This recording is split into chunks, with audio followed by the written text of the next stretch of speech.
This video is about two things. The first is SCP-096, also known as the Shy Guy, a horrific monster who murders anyone and anything unfortunate enough to look at its face, directly or through photos or videos. The second is you, because we asked you for your favorite questions, theories, and hypothetical situations involving 096. We even asked if you thought someone would be safe from 096 on the moon, and you delivered.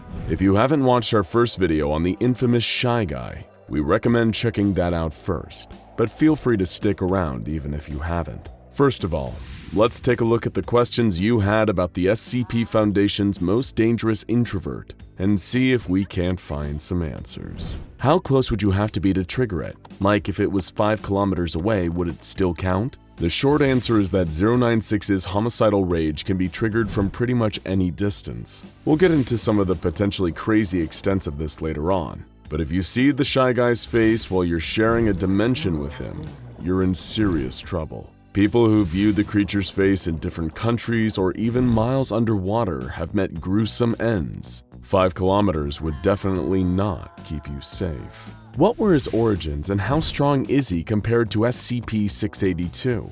The origins of SCP-096 are still shrouded in mystery. All we know for sure is that he was discovered by the Foundation in a snowy mountainous region. As for physical durability, he's about even with 682 as both survived their encounter. We know 682 has the psychological advantage though, as 096 has been terrified of the lizard ever since they met in cross-testing. However, you could argue that 096 is technically more dangerous, since unlike 682, 096 has never been pacified before killing its intended target while on a rampage. If he goes into an unstoppable attack mode when someone sees his face, shouldn't you not show his face in the thumbnail? Thankfully, according to the official documents, artistic representations like paintings or digitally drawn YouTube thumbnails have no effect. Only actual photographs or videos of the creature can be deadly, so you're safe. Unless we decide to do a 096 face reveal to celebrate our next 100,000 subscribers, of course. This leads us to our next question. If it attacks you when you look at it, then how did the scientist draw the picture of the thing without looking at it? That's a good question, and also one that occurred to the Foundation's scientists who came up with an extremely elaborate solution. They put a D-class tattoo artist inside a diving bell miles underwater and had him unseal a photograph of the creature before drawing a copy. This copy was then released from the diving bell in a sealed container before 096 inevitably got to the poor D-class. Does the Shy Guy have to be viewed through a good quality image to enter a rage state? Unfortunately, no. Even the most poorly rendered or minuscule image of 096's face is a death sentence. One of the most infamous incidents resulted from a man seeing a small dot that was only a few pixels wide in a photo from an old ski trip. The dot was 096, taken from a mile away. No true image of 096 is safe, regardless of size. In some canons, despite 096 being referred to as indestructible, the Foundation managed to terminate it after many attempts and even more bureaucracy. How did they do it? While a lot of 096's body has been blown away by conventional arms fire, its hyper-tough skeleton is what has given it such an indestructible reputation. In one tale though, Foundation researchers actually used this to their advantage and employed the use of the neck-snapping killer sculpture SCP-173. After using 173 to damage 096's bones, powerful acid was injected into the skeleton, destroying it from within. Though of course this isn't the official ending of the 096 story, because the SCP Foundation doesn't have a single unifying canon. That's enough questions. Now it's time for you to school us. Let's look at some of your favorite theories about the Shy Guy, starting with: I sometimes like to imagine that 096 is nice, but he can't control when someone sees him, and after he kills the person he starts to cry because he didn't want to kill them. There is actually some evidence to suggest that SCP-096 might not want to kill. A great example of this is its cross-test with SCP-978, a camera which reveals the deepest desires of whoever or whatever is in its photos. The photo it took of 096 showed that it had completely disappeared from the photo, showing its deepest desire was to just be invisible and unseen. Maybe it wants to disappear because it doesn't want to hurt anybody. Regarding the moon question, I think SCP-096 would probably stay in that hostile state until you came back, at which point it would promptly rip you to shreds and do whatever it does to your mutilated corpse. Based on what we know about prior 096 incidents, this feels incredibly likely. It's also possible that it might enter its docile state before becoming aggressive again when you return to its murder range. You really don't want to find out either way. He can just jump to the moon easy. He does squats in containment all the time. While its scrawny physique doesn't make it seem like 096 understands the concept of exercise, there aren't any cameras in 096's cell, so technically we can't prove it isn't doing squats to pass the time in there. I really doubt a blind person would be safe from his effect, since 096 has the IQ of a newborn baby. I think he will count it as looking at him. This is an interesting theory. However, seeing as 096 is able to sense when people see its face from entire continents away, the way it knows if you can see its face might be a little more psychic in nature. Therefore, it's probable that it wouldn't mistakenly kill someone who hasn't actually seen its face, such as a person who is blind. To deal with him, in my opinion, simply freeze him, either in space or in the mountains. His body shuts down, and when looked at it will not react correctly. It is simply asleep. While we don't know how SCP-096 would react to a zero-G environment, for a creature that's always nude, it seems extremely tolerant to the cold. When it was first found, it was lurking in icy mountains, and a Foundation agent commented on the fact it wasn't even shivering, despite the incredibly low temperatures. But who knows if there's a temperature out there that's too low even for the Shy Guy. If someone looks at it in China and it's in the US, then you get on its back, you'll get a free piggyback ride to China. It's a free trip to China and all it costs is a human life. That's my theory. Technically, it'd be at the cost of 2 human lives, unless you wore a diving suit with plenty of oxygen.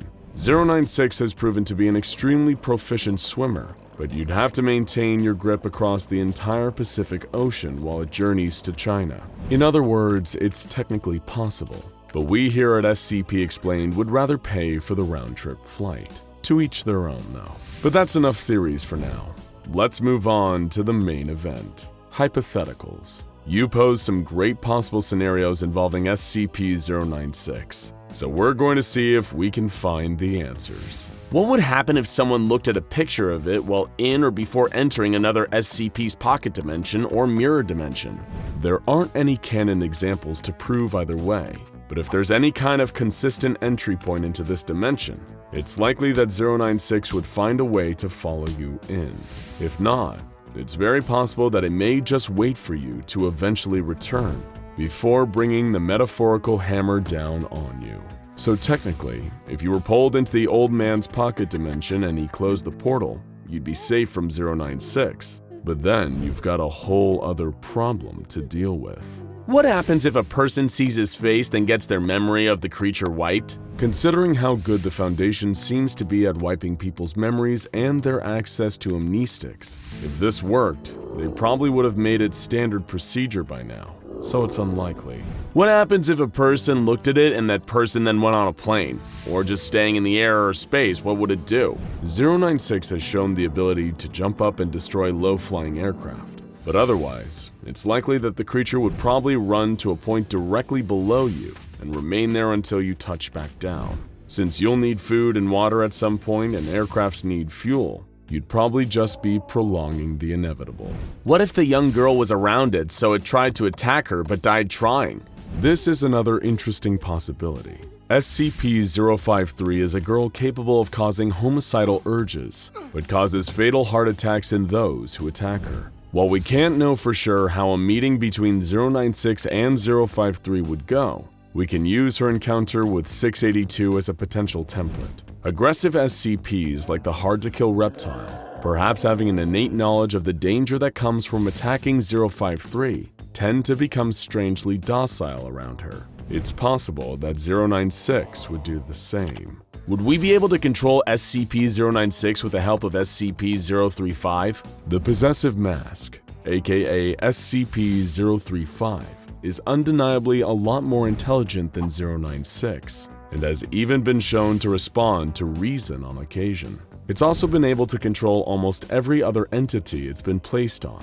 The problem is, If the mask was placed on 096 and it was somehow effective, the result may be even more dangerous than 096, an intelligent monster with an indestructible and highly dangerous body. There's no telling whether 035 would slowly break down 096 into sludge the way it does to humans, in which case we would be left with an immortal 096-035 combo. So maybe it's best that we never find out.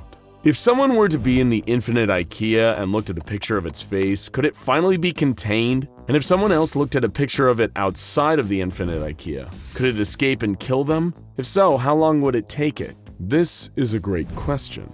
And while the infinite IKEA is a terrifying maze, SCP-096 has an advantage here that we don't. Not only can it rip through anything in the way with its super strength, it has an innate sense of where its victim is. Therefore, regardless of whether you're inside or out, SCP-096 will still come straight to you to exact your horrible fate. But at least you can enjoy the meatballs while you wait, right?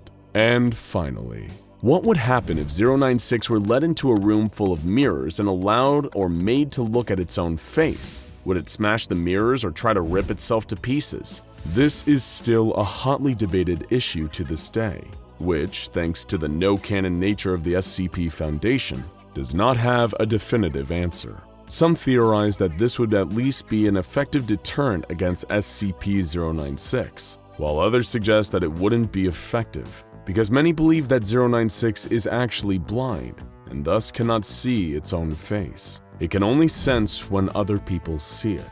Again, we don't quite know for sure, but it's likely to remain one of the most contentious issues around the Shy Guy for a long time to come. That's right. It's time once again to activate the famed Anomatron 6000, our patented machine that definitely wasn't developed in affiliation with Dr. Wondertainment. We swear. After recalibrating, rebooting, and hitting restart, our infamous specialized supercomputer is ready to bring you all manner of improbable scenarios. We'll simulate encounters between the SCP Foundation's various anomalies and any other character from any other universe you could possibly imagine. Here's a question for you. What do you think would happen if SCP-096, the notorious Shy Guy, ran afoul of someone he couldn't just kill for daring to look at it? What if the Scourge of the Underworld, Battler of Demons, and the Devil himself set his sights on SCP-096? Well, we're about to hit the button and discover the outcome of SCP-096 versus the dreaded Doomslayer. So, you've heard the old philosophical debate about a tree falling down in the woods, and whether or not nobody being around to hear it brings into question if it actually happened at all, right? Well, let's reframe that one a little. If an interdimensional rip in the very fabric of the time-space continuum opens up in an SCP Foundation secure facility and nobody is around to witness it, does a 6-foot-tall, 360-pound hulking killing machine still emerge to slaughter everything in his path? It turns out, yes, he definitely does. Horrified screams and the loud bang of shotgun blasts rang out through the hallway as Foundation researchers ran for their lives. The Doom Marine had just been unceremoniously dropped out of a portal into a strange and unfamiliar environment. Mere minutes earlier, he had been awakened inside a sarcophagus within a facility on Mars in the year 2148. Unfortunately, Doom Guy hadn't had the best start to his day, given that the base he'd woken up in was being overrun by the forces of hell itself, thanks to a rogue scientist opening up portals to the underworld and allowing all manner of demonic abominations to come pouring through. So naturally, when another portal brought the armor-clad Demon Slayer to a site run by the SCP Foundation, the intensity of battle had led to the Doomslayer believing that the unsuspecting staff were actually all demons in disguise. And to him, the only good demon is one he got to send back to hell in the most brutal fashion imaginable. He wasn't going to stop until he'd torn through wave after wave of Foundation personnel, thinking perhaps if he killed enough, he'd be returned to his previous locale for more demon killing. As the Foundation dispatched its security forces and mobile task forces to take down the unstoppable force of carnage decked out in head-to-toe green armor, it seemed nothing they could throw at the Doom Marine was enough to take him down. A hail of bullets rained down on him from the MTF's weapons, ricocheting ineffectually off his protective plating as he continued his assault, remaining tireless thanks to his immense physical conditioning. The SCP Foundation tried and failed to contain Doomguy. They assumed him to either be a new, undocumented anomaly or a violent and unhinged maniac from the Church of the Broken God, given his armor resembling cybernetic augmentations and machine parts grafted to his body, along with his arsenal of advanced weaponry. But there were no enhancements, no augmentations made to the Doomslayer. He may have once been mortal, but centuries of killing demons had allowed him to transcend ordinary human physiology. He did not tire, never lost strength, never needed to eat or drink, and was near enough immortal. Yet among all the chaos that was unfurling, a solitary researcher had just managed to slip out of the Doomslayer's reach. He ran as fast and far as he was physically able. The mobile task force troops were getting eviscerated, and the Slayer could easily tear through the whole Foundation. Then, fleeing for his life, the researcher had an idea, either a stroke of genius or total idiocy, and a risky move either way. He would send an anomaly on the Doomslayer. He turned to the nearest containment cell, a windowless room with a heavy locked door. Hurriedly inputting his security clearance code, the researcher heaved the door open and covered his eyes with his arm. It wouldn't have been his first choice of SCP to send into battle. SCP-096's cell was the closest. Lumbering out of its containment chamber on its misshapen, elongated legs, SCP-096 scanned the area. Alarms were blaring. It was loud and frightening to the timid, albeit terrifying creature. It reached up to cover its ears in bewilderment. Not that the researcher who had freed it could see what it was doing. For one, his eyes were still covered, and for another, he was already dead, thanks to the Doomslayer barging shoulder first through a nearby wall and raining debris onto the nearby researcher. Beneath the visor of his helmet, the Marine breathed heavily, panting but not tiring, as he looked at the pale, skinny creature in the corridor before him. It was clutching the sides of its head, its huge jaw hung open. As far as the Slayer knew, he was making progress. His attack was working. He'd killed enough of these demonic imposters that they were starting to reveal their true forms. Although in all his years of bloodshed and being a scourge to the denizens of hell, he hadn't quite ever seen a demon that looked like the Shy Guy. Not that it mattered to Doomguy. Before long, it'd be dead like all the rest. The towering, stick-thin creature turned to face the armor-adorned warrior and shrieked, immediately overcome with anguish, having a full-blown breakdown as it often did whenever someone looked at it. As the demon killer stomped down the corridor towards it, the Doomblade, a long, sleek, razor-sharp edge extended from the Slayer's gauntlet where it was mounted on his wrist. He reached down and yanked the ripcord on his chainsaw too. He was long overdue for a glory kill.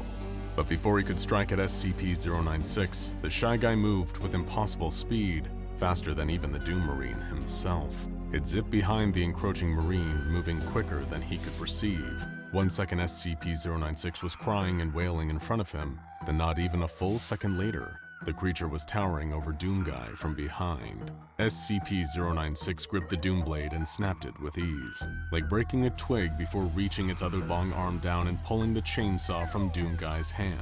The motorized blade was still running as it clattered to the ground, cutting a hole through the floor and falling down into the lower level of the facility.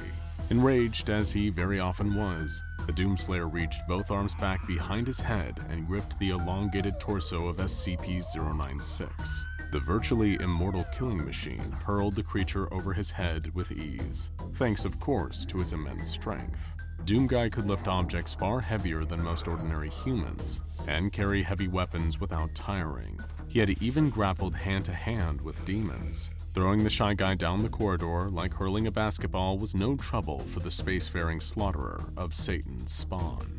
Screaming and howling in pain, SCP-096 crashed to the ground at the far end of the corridor, tumbling over itself thanks to its long limbs before landing in a confused heap. As the Shy Guy reoriented itself, struggling back onto its feet and standing up at its full height, it was instantly knocked back down as the force of something struck it. Bearing down on SCP-096, the Doom Machine charged, his signature double-barreled sawed-off shotgun drawn. It was hardly leaving a scratch on SCP-096's pale skin, despite the moderate amount of damage the weapon was capable of. 2 shots would ring out, reeling the creature but not harming it. Then, by the time SCP-096 managed to recover from the blast, the Slayer had finished reloading in time to open fire yet again, even as the Doomslayer raced nearer, closing the distance between him and what he thought to be another demon for him to kill. The shotgun seemed to have little effect against the Shy Guy at close range.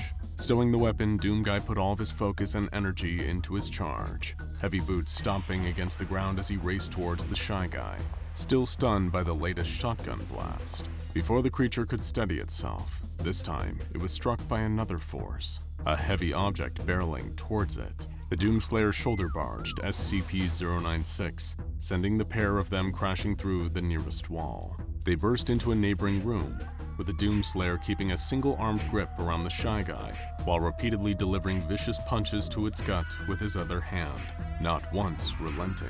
SCP-096 screeched in pain, clawing at the Slayer, but unable to tear through his impenetrable armor. As they crashed through yet another wall, SCP-096 did something it rarely ever did. In fact, maybe something it had never ever done before. It ran away from someone that had looked at it. While the creature was deeply insecure and so self-conscious that it would kill anyone who saw so much as a photograph of it didn't often feel afraid. But the Doomslayer, this muscle-bound killing machine that had brutally butchered actual demons, was so imposing, so threatening, and so effective at dispensing painful punishment that he scared the fight out of SCP-096. Sobbing with terror, the creature zipped away using its anomalous speed, trying desperately to put as much distance between it and the Doom Marine as it possibly could. But therein lay the problem. No sooner had SCP-096 gotten away from the Scourge of Hell than the creature immediately felt the familiar pull. Whether it was an inescapable compulsion to kill everyone who looked at it, or the fact of the Shy Guy's biology, it could only distance itself from the Slayer for a few seconds before it reappeared next to him. From the Doom Guy's perspective, it seemed like the creature was intentionally disappearing and reappearing, using its teleportation-like speed to evade a volley of his attacks. SCP-096 came at him again, stuck in a loop of trying to attack the Doomslayer for looking at it, to immediately regretting that course of action and fleeing in fear of its hulking, heavy weapon-toting target. Doom Guy drew every weapon he had in his arsenal, launching a barrage of high-explosive ordnance from his rocket launcher to try and kill SCP-096. The resulting damage practically reduced an entire wing of the Foundation site to rubble, but still couldn't kill the Slayer's opponent. Meanwhile, in the moments that the Shy Guy temporarily forgot his own fear for the Doom Guy, it managed to rush towards him, swiping the Marine's various technologically advanced armaments out of his hands, before instantly remembering why he was so scared of the green armored force of destruction and dashing away. Doom Guy's supply of weapons had all but depleted. Neither he nor SCP-096 were getting tired out by their constant back and forth. They were locked in a stalemate, until the Shy Guy tried to get back to its cell. Zipping away once again, it cowered in the corner, reaching for an old worn-out paper bag that had slipped over its head. It sat down, trembling, rocking back and forth in a fetal position. The Shy Guy was terrified. An overwhelming, debilitating fear gripped it. Fear that became pure dread as the sound of heavy boots began to stomp closer and closer. Kicking the steel door off its hinges, the Doomslayer walked into SCP-096's cell, carrying something huge in his hands. It was one of the most devastating weapons Doom Guy had at his disposal, capable of unleashing untold destruction, the BFG 9000. Without remorse, not caring that the creature seemed to have retreated and was cowering away from him, the Slayer raised the powerful weapon and fired an enormous ball of green energy. The blast engulfed the entire room, tendrils snaking out from the energy projectile, causing additional damage to the surrounding area, until there was nothing left of SCP-096. "Any changes today?" the younger security officer Zach asked as he stepped into the watchtower. "As if," replied his superior, a jaded, cynical old man who insisted on being referred to as Mr. Jefferson. "The darn thing hasn't moved, spoken, or done so much as stretch one of those wings of his." "Another day at the office then," Zach joked. Through the window, the pair of them looked through at the towering figure a few kilometers away. SCP-001, the Gate Guardian, stood motionless, its fiery sword in its hand, ever protecting its post at the precipice between our world and paradise. It had long been stationed at the entrance of a dimensional gateway that led to what was believed to be the Garden of Eden, described in the biblical Old Testament. Much like the security officers in the Foundation's base tasked with watching the Guardian, this was pretty much the extent of the day's activities. Hey, did you see that news about the transfer posting? Zach asked, trying to stave off boredom with as much conversation he could squeeze out of his fellow officer. Yeah, I saw it. Mr. Jefferson scoffed, rolling his eyes. What possesses someone like Robert Montauk to come down here? Must have wanted a quieter post, Zach reasoned, looking out at the stillness of the Gate Guardian. Won't find one any quieter than here, Jefferson mused. Him showing up will be the most exciting thing that's happened here in a long while. Unbeknownst to both Zach and Mr. Jefferson, Dr. Robert Montauk would be only joining the team at the Gate Guardian observation site for a short while.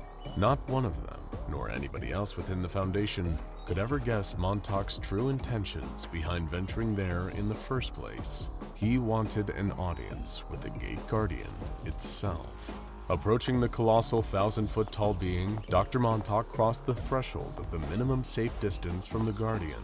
Given the sheer heat of its weapon, hotter than Earth's sun, anything within a kilometer of SCP-001 was at risk of being obliterated, vaporized into atoms if they didn't turn back, which, through a voice that immediately rang out in Montauk's ears, the Gate Guardian commanded him to do. Leave! Its psychic message boomed. Wait! Dr. Montauk urged, holding up his hands in what would have been a futile defense against the Guardian's sword. I know what you do when people don't listen to your commands, but please, just give me a minute. There was silence. SCP-001 didn't reply.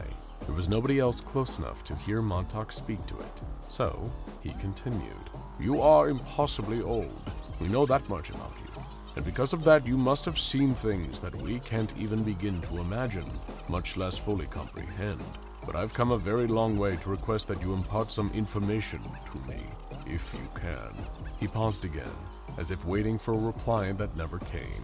The Gate Guardian merely stood in the same defensive, unwavering stance. Tell me, please, how much do you know about the Scarlet King? By this point in time, although the Foundation was yet to realize, Dr. Robert Montauk was slowly going insane. His investigations into an anomalous entity known as the Scarlet King were gradually corrupting him, as he tried relentlessly to quantify exactly what this entity was and how great of a threat it posed. Little did Montauk realize that, in trying so hard to define and comprehend the being, he was inadvertently fueling its power. The Scarlet King was an interdimensional warmonger, an embodiment of hatred and chaos, and Dr. Robert Montauk was slowly falling under the King's influence. Upon hearing the tiny human figure utter his question, the immense Gate Guardian rebutted with another single-word psychic command, one it had never been recorded giving before. Witness! As if his increasing instability and the creeping influence of the Scarlet King hadn't made Montauk feel bad enough, he instantly felt sick.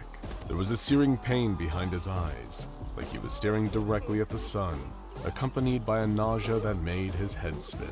It took a moment of enduring the horrific sensation before he realized what was happening. The Guardian was trying to show him something. Rather than give any information on the Scarlet King verbally, SCP-001 was imparting a psychic vision onto Montauk, a memory of events long past, the answers he sought, a warning, or perhaps all three. The vision showed Montauk a time so long ago that it couldn't ever be forgotten, for there was barely anyone alive to remember it in the first place. It was eons in the past, long before the comparatively recent dawn of humanity, a time only spoken of in the Dust and Blood Tablet, an artifact of the Davite civilization, some of the earliest worshippers of the Scarlet King himself. And there, marching up to the entrance of Eden, was the crimson-clad eldritch abomination and a horde of horrors with him. According to the story recorded in the Dust and Blood Tablet, this would have been much earlier in the life of the Scarlet King, perhaps even before he assumed his now infamous title. Back then, he would most likely have been known as his original name of Kanrak, one of multiple siblings born when the Tree of Life was planted, and thus created all life in the multiverse. But, being the only one of his siblings cursed with awareness, knowing the pain his existence brought him, Kanrak would eventually set out on his lifelong mission to destroy all of existence across every dimension. And he started by killing his siblings, consuming them to claim their power for himself. Around this time in prehistory, the being that would one day become known as Scarlet King didn't quite possess the power that he would several millennia later. Although that's not to say he was an unformidable force of destruction, fueled by his singular hatred for existence. His vow to destroy extended to the Tree of Life that had caused him to be, along with the tree's creator and all of their creation. In other words, everything in the multiverse, all of creation, if you will. So what was the Scarlet King doing there so long ago, at the dimensional doorway protected by the Gate Guardian? Well, beyond the boundary, between it and the rest of the infinite multiverse, lay the supposed Garden of Eden. While it is unknown if it is in fact the same Eden referred to in the Book of Genesis is up for debate, especially among the Foundation. But at a glance, even through the gate, it certainly does look like a paradise. The space is filled with lush vegetation of astronomical size, populated by a number of beings that seem to resemble the Gate Guardian itself. And there, protected by its watchful caretaker, are two trees. One is thought to be the Tree of Knowledge, that Eve was tricked into eating an apple from during the Book of Genesis. The other, however, bears an unknown type of fruit, and is widely believed to be the Tree of Life. Now, back in the modern age, there's never been a conclusive link between the Tree of Life mentioned by the Davites and their barbaric civilization's legends regarding the creation of the Scarlet King. But the fact that so long ago he and his most feared generals were bearing down on the Gate Guardian's position, defending a garden where there was known to be a tree of that description, well, it all seems rather conclusive now. Alongside Kanrak were 6 of his 7 daughters, each one of them a fearsome abomination much like their destructive father. As they approached, not one needed to exchange any words with their angelic protector of Eden. The Gate Guardian knew what these monsters were here for. They would stop at nothing to pass through his gate and uproot the Tree of Life, the progenitor of all living beings in all of existence. Even though it was early in Kanrak's career as the rampaging interdimensional warlord he so is, he was as steadfast as ever in his goal to annihilate every corner of creation, every dimension, every parallel plane of reality, every single pocket of existence across infinity. They'd all come undone if he burned the Tree of Life, pulled it out at the roots, and splintered it until nothing remained. To the once and future Scarlet King, that the same tree had led to his own tortured existence. It was the source of his suffering, and it had to be destroyed.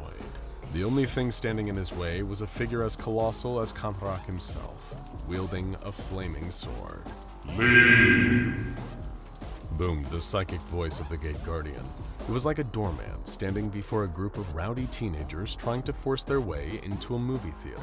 Except these rowdy teens were the Scarlet King, his horrifying daughters, and the forces he had already amassed since his creation. The Horde stood ready, waiting for the commands of their king, who they thought would gladly lead the charge as they marched on the Garden of Eden to begin the destruction of existence. But that's not what happened. Usually, the Scarlet King would never shy away from a fight, preferring to lead the charge when it came to a slaughter. Instead, he commanded his first daughter, Oddity, to commence the first attack on the protector who stood in their path. On her foul father's word, Oddity took her horde and charged at the Guardian. What she and her forces lacked in numerical advantage, Oddity more than made up for in her knowledge of war. She hungered for it, sought dominion. That was her seal, after all. And yet, in the face of this impending onslaught, the Gate Guardian remained still, rooted to the same spot it had as always, and would always be standing in. A number of Ativic's minions burst into flames, the very fabric of their crude form separated on a molecular level as they were effortlessly rendered into nothingness. Still, the Gate Guardian hadn't appeared to move an inch, had exerted no energy, despite the damage it had done to Ativik and her forces in defense of Eden.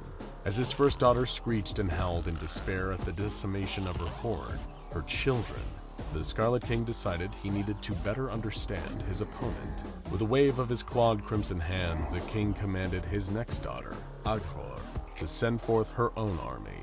In a tidal wave of nightmarish creatures, Aghor sent her horrific children into battle.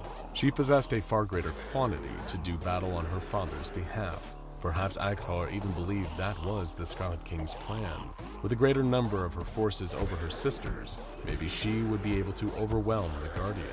But even as her own children began to be vaporized the closer that they got to the gate, Aghor had no idea she was little more than a pawn being sacrificed so that Kanra could learn more about his imposing angelic enemy. Another of the Scarlet King's daughters, a being known as Anhwit, was the next called up to contribute to the unfolding battle. Although to call it a battle undersells just how easily the Gate Guardian seemed to be eliminating the oncoming forces without even moving. While an outwardly frail-seeming creature, Anhuit's primary strength over her sisters was a proficiency in magic, her innate ability to warp and reshape reality around her. It was that power that had caused her father to be wary of her, viewing Anhuit's abilities as a threat to his leadership. And so Kantrak had her crippled and all her children, leaving them unable to overthrow him, but still loyal to their king. Obeying her father's command, perhaps out of the same loyalty or fear that he would harm her and her children further if she disobeyed, Anhuit unfurled her magic. She reshaped the world around them, making it so that the passage of time moved so much slower. And that was what revealed to the Scarlet King his enemy's greatest strength in combat. The Gate Guardian had so far been able to obliterate both Ativik and now Aghor's forces without seeming to move, but it wasn't by standing still.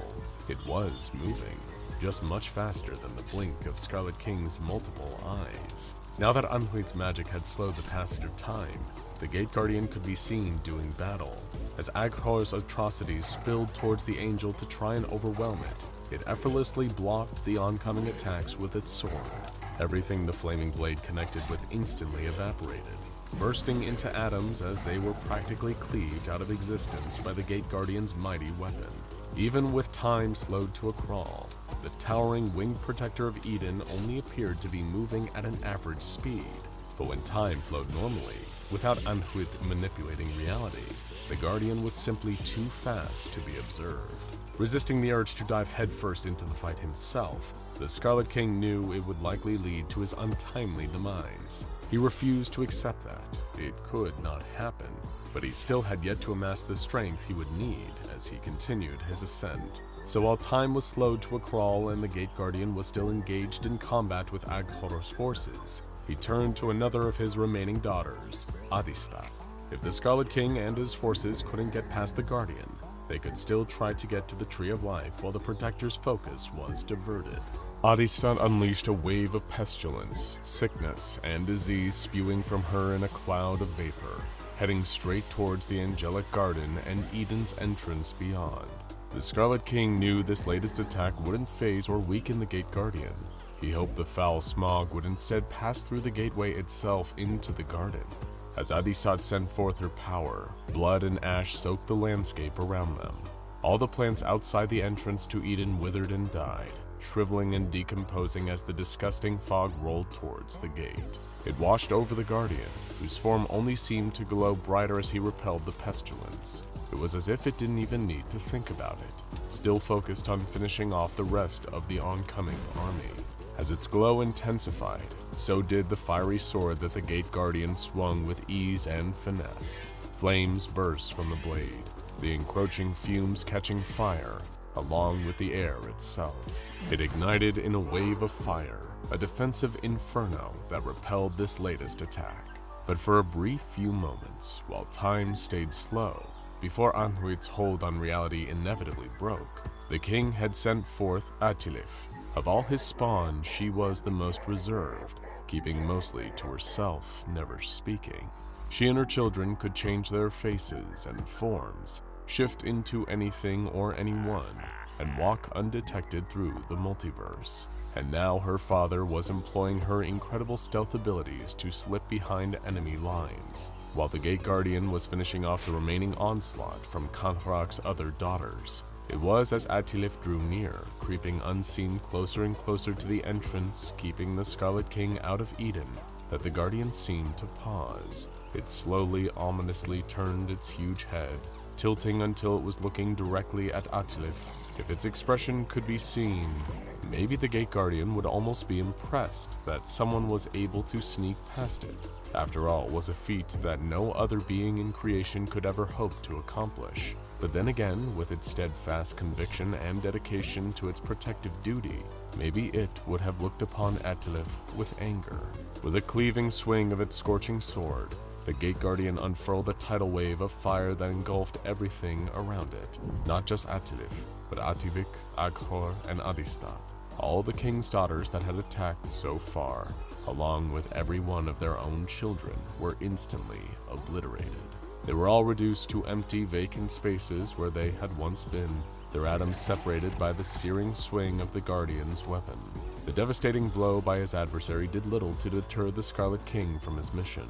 He was still set on destroying the Tree of Life, and no loss was too great in his pursuit of destroying existence. He barely cared that 4 of his own daughters had just been unmade by the Guardian. Anhuit was still there, clinging on to time as if it were a thrashing animal.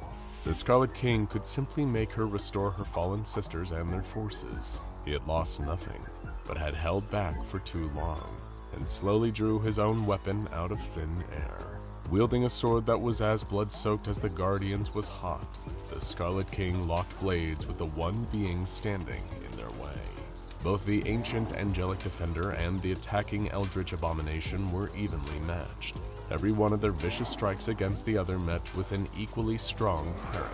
A weapon of extreme, all-consuming heat blocked swipes from a sharp, serrated edge that matched the deep red that would be forever synonymous with Kanhrak. The force of their 2 swords clashing and striking each other was so great that it rippled out from their one-on-one fight. The landscape around them was flattened, wiped clean of any remaining plant life that hadn't already been destroyed by the forces of the king's daughters. Despite having acquired nowhere near the power he would thousands of years after this fight, the Scarlet King was still a formidable force in single combat, and yet the Gate Guardian seemed incapable of tiring or weakening, still standing strong against the onslaught. Even after wiping multiple armies out with its flaming sword, the Guardian was still able to hold its own against the Scarlet King, who was furious, enraged at being so close to the Tree of Life, yet unable to get past his angelic adversary. He'd need to be stronger, faster, even more ruthless than the warlord he already was. Despite Anhuit slowing down time, the king and the Guardian were at a stalemate. Time. That was it. The Scarlet King needed more time. Withdrawing from the fight, he realized that this was a battle that could not be won by sheer brute force alone. His mission to destroy all creation, to get to the Tree of Life, would take cunning, deception, and more time. If he let it, the Gate Guardian could easily kill Kanhrak. Its flaming weapon could cleave him out of existence, and that would end the king's torment. But it wouldn't be enough. A death would be unsatisfying, knowing that the rest of existence would go on after he was gone. The Scarlet King couldn't accept that. It wasn't enough. So he did the one thing nobody would expect of him. He made a deal with the Gate Guardian.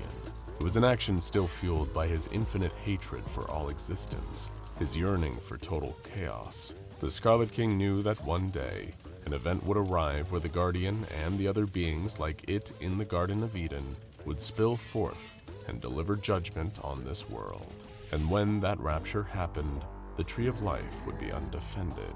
The Scarlet King bartered with the Guardian that he would retreat for the time being, so he could spend eons amassing more and more power. Then, when the fateful day arrived, the Gate Guardian would allow him into Eden to destroy the Tree of Life, while it and its brethren were busy conducting the rapture. Halting their fight, the Scarlet King offered a crimson claw to the Gate Guardian's burning hand. Returning to reality from the intense vision, still feeling sick at what he had witnessed, Robert Montauk looked up at the still, silent form of the Gate Guardian. "Did you do it?" he yelled, desperate to know more through his obsession with the Scarlet King. "Did you tell him yes? Did you make a deal?" There was no answer from the Guardian, just a single word that echoed through Montauk's fractured mind. "Leave." The SCP Foundation contains some of the most dangerous objects and entities in the universe, but there are a number of entities in the SCP database that stretch the meaning of containment. Containment is a principal value of the Foundation, but let's remember that this is an organization that's more than happy to bend even their own rules if it better suits their needs. Just because it isn't locked in a cell in a high-security facility doesn't mean that it's not contained, but some anomalies are too dangerous, too powerful, or simply too far away to be given the standard put-it-in-a-box treatment. And for some anomalies, maybe keeping them out of the box is the best course of action. Such is the case of SCP-179, the entity known as Sauelsuesor. For SCP-179, containment is focused around the cover-up of its existence, disinformation campaigns within institutions that study the solar system, and sabotage of research regarding cis-Mercurian space. The area within the Moon's orbit, which SCP-179 is situated in, are the Foundation's two primary means of keeping this anomaly under wraps. After all, 40,000 kilometers from the south polar region of the solar photosphere is pretty far, and even the Foundation would have difficulty establishing traditional containment measures with this anomaly. Though SCP-179's distance may be beneficial, as it's not just outside of the Foundation's reach, the lunar anomaly is kept free from the prying hands of various groups of interest, such as the dreaded Chaos Insurgency or the Radical Serpent's Hand, who obviously lack the capabilities to take to the stars and make contact with SCP-179. Though we can imagine that if the day a hostile third-party group of interest gets their hands on spacefaring technology capable of reaching SCP-179 ever comes, the Foundation would try everything in its power to protect the anomaly from any harm coming to it. As you see, SCP-179 is incredibly important, not just to the Foundation, but for the continued survival of mankind on the planet Earth. But let's talk about what SCP-179 is first. Floating in space, SCP-179 is a humanoid entity with the appearance of an adult female, with matte black skin tone covering her body, and long, flowing hair colored in the same substance. Ornate gold symbols or tattoos decorate SCP-179's figure, some representing the medieval alchemical symbols for the Sun and the 6 innermost planets. These include the symbol for gold on SCP-179's forehead, a symbol for Mercury between her lips, one for copper located near her clavicles, and corresponding symbols for iron, tin, and lead, all placed down the length of her torso. The entirety of her body reflects sunlight, shining so brightly that it was her illuminated figure appearing in orbital analysis instruments that made Foundation astrophysicists aware of Sauelsusor's existence in the year 1940. Immediately, research into what SCP-179 was and what the anomaly was capable of began, and the research showed, as her figure suggested, that Sauelsuesor was intelligent and could understand human language. To date, only one successful communication attempt was made with SCP-179, but the results of that endeavor have been classified and sealed away behind a memetic kill agent, but more on that later. We still need to discuss what makes SCP-179 so special. You know, besides being a shiny floating space woman who calls the scorching 10,000 degrees Fahrenheit heat of the sun her home. While SCP-179 is located close to the sun, it does not orbit it, and instead seems to maintain a continuous orbit around the galaxy itself. She's really the center of the universe, huh? Still, SCP-179 maintains a tangible connection to our big blue planet. Most of the time, either like a watchful protector or a curious observer, Sauelsuesor does not remove her gaze from the Earth, and for good reason too. She's keeping our best interests in mind by watching out for anything in the solar system that could bring us harm. Sauelsuesor is the lookout, essentially. Her movements are specifically related to the coming of extraterrestrial threats, both anomalous and ordinary, which she signals by pointing in their direction with one of her arms and making a series of signals with her fingers. Whether these finger movements carry any specific meaning, such as acting as a way to describe information related to the danger, is as of yet unknown. If more than one threat is incoming, SCP-179 has been observed to generate as many limbs as needed to make sure every potential danger is noted and signaled. The nature of the things SCP-179 points at are specifically objects on a collision course for Earth. Sometimes they're only asteroids, but on occasion, SCP-179 has predicted the coming of several high-security SCP objects before they made their way to Earth. It seems SCP-179 has a pretty decent radar on negotiating what defines as a threat too, as its warning signs are yet to be proven wrong or exaggerated. If SCP-179 starts pointing, the Foundation knows it better start listening. In some instances, SCP-179 detected threats before any other party on Earth had become aware of them, and in others before anyone realized said objects were threats. This pinpoint-accurate warning system indicates that SCP-179 might know a lot more about the nature of the universe than what at first glance would suggest. This ability to ascertain danger levels has proven SCP-179 as a useful asset to the Foundation, allowing them to prepare accordingly for the impact of incoming extraterrestrial objects that may be obstacles. After all, having a warning system that can accurately signal the arrival of potential XK-class end-of-the-world scenarios from space is an incredible boon to the Foundation, specifically to the COWS project, the Composite Orbital Early Warning System. COWS acts as a highly classified coalition of Foundation sites, personnel, and even some anomalies themselves that monitor space for objects and anomalies of interest. Sound familiar? Thanks to SCP-179, these guys have their work cut out for them.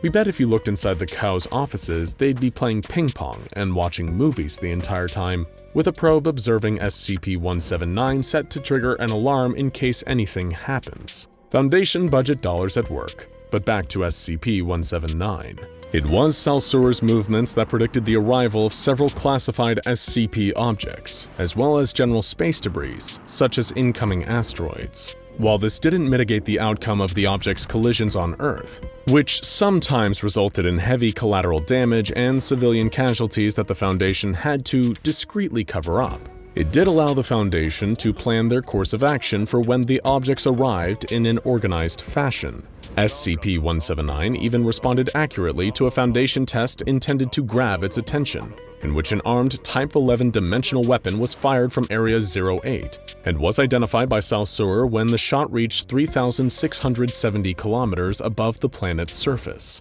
All of SCP-179's movements have been recorded and logged by the Foundation, in hopes of understanding the anomaly's intentions, motivations, and accuracy. And it checks out, because the benevolent SCP-179 has been nothing but helpful to the Foundation. Sure, she acts as the bearer of bad news for horrible, potentially disastrous events, but the Foundation is never going to shoot the messenger. They'll just shoot the giant space demon that wants to feed on Earth's minerals instead. And thanks to Sauelsuesor, they'll have enough time to prepare firepower the size of a country's combined ammunition, and a nice comfy containment chamber for said space demon as well. But most importantly, who is SCP-179 signaling to? On October 16, 2003, the SCP Foundation decided to find out for themselves. The event was monumental and resulted in SCP-179's object class being upgraded after contact with the entity revealed new information to the Foundation. On top of the security class upgrade, Level 4 personnel working on research pertaining to SCP-179 received promotions to higher clearances as well. Hopefully that came with a decent pay increase. Unfortunately for the reassigned personnel, they were given a higher dosage of Class D amnestics, with a 10-year retrograde effect. No memories of the beautiful solar protector for them. But let's focus here. What exactly happened when the Foundation made contact with SCP-179 that warranted this upgrade in security? The answer is only hidden behind a deadly mimetic kill agent. A specifically designed probe equipped with recording devices and microsatellite features, but most importantly capable of reaching SCP-179's solar position, was launched towards the anomaly. Initially, the Foundation classified SCP-179 as safe, but upon further exploration of the entity's purpose and behaviors, upgraded that object class to the high security classification of Thaumiel. meaning that SCP-179 is an anomaly being used to contain other anomalies. On the surface, SCP-179 may seem like just another lunar anomaly, inoffensive and relatively detached from anything of great importance. But upon accessing the file's top-secret Level 5 classifications, Sauelsuesor's true purpose becomes revealed. When contact between the probe and SCP-179 was established, the entity communicated with the Foundation for the first time. She spoke in French and introduced herself as Sauelsuesor and the Lookout. She asked the probe if it liked her brother, apparently referring to the sun. Upon establishing radio communications with the entity, the Foundation asked Sauelsuesor who she reported to, as they recognized the significance of her movements. SCP-179 responded, saying that she reported, "To those who know where to look, to you. To those who want to look. Not just you, but you too." When asked about her brother the sun, Sauelsuesor referred to the star as Saul, saying, "He warms me up. He is carrying fire and loving light. He caresses me with his arcs and his voice and renews me. He is the source of all true light. He is your source." The Foundation continued to probe more information from SCP-179, learning that she was once a child from Earth, but would not disclose any more information, such as how she reached her current position or gained her anomalous abilities. The reason for her secrecy being her desire to remain free from belonging to any one person. But the Foundation could not understand. They had to try to pry more secrets from SCP-179's mind, not just about incoming threats, but about everything she knew. Surely she could see the benefit in protecting the Earth even further. Perhaps realizing the Foundation's sometimes unscrupulous morals and constant need for assimilation, Sauelsuesor refused. Instead, she stated, "I am too big, and you are too small. There is a sea of nothing and islands of light. I am their shore. To you come the monsters, the pounding fists of void, the longing gods beyond our knowledge. I am the lookout. I see the ripples in their wake. You want me to pledge my side no to you, only to you, so you, only you, can be greater. Even if you find, restrain, defend. You want me to be yours. That is not why I'm here. There are others. Others I assist. Others I warn. Others beyond your thin walls of gray, dry paste rock. Others beyond the reach of your wary satellites. Others beyond the home, our home. Others I know. Others I love. Others you won't care for. Others that came before. And overall, others beyond the little walls of rules and bone and laws and flesh and memories and oaths you built around yourselves until you don't even remember them. Others I love dearly, and yet only my brother is equal to me. Immediately, the Foundation attempted to pry further, asking Sauelsuesor who the others she spoke of were. But following her speech, Sauelsuesor only smiled and stated that she had no more words to say, before ceasing communication entirely. Since that date, she has yet to respond to any other messages or attempts to communicate from the Foundation and any other groups of interest. While the Foundation did not fully gain access to the secrets and hidden knowledge that Sauelsuesor surely possesses, they can sleep safely knowing that they have the galaxy's best and literal brightest security alarm they could possibly ask for. Space travel.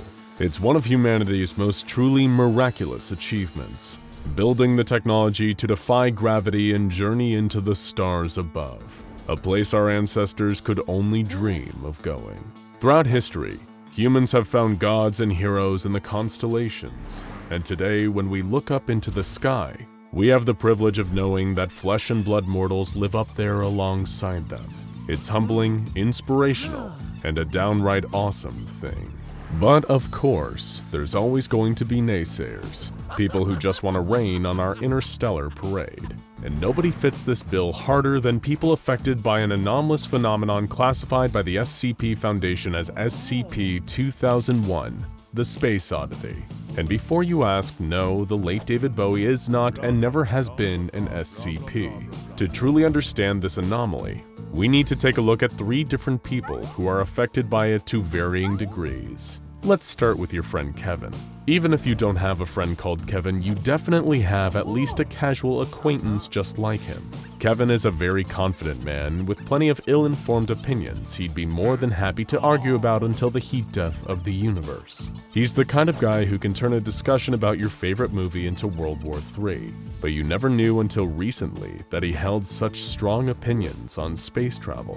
One day you were discussing the latest rocket launch with a mutual friend of yours while Kevin just happened to be in earshot. The second you start talking about how exciting it'll be to one day put a person on Mars, he swaggers over, face twisted into a grimace. You're already preparing for him to say something cringe-inducing, and Kevin being Kevin, he doesn't disappoint. Ugh, don't tell me you two dweebs are talking about space travel. What a stupid waste of money.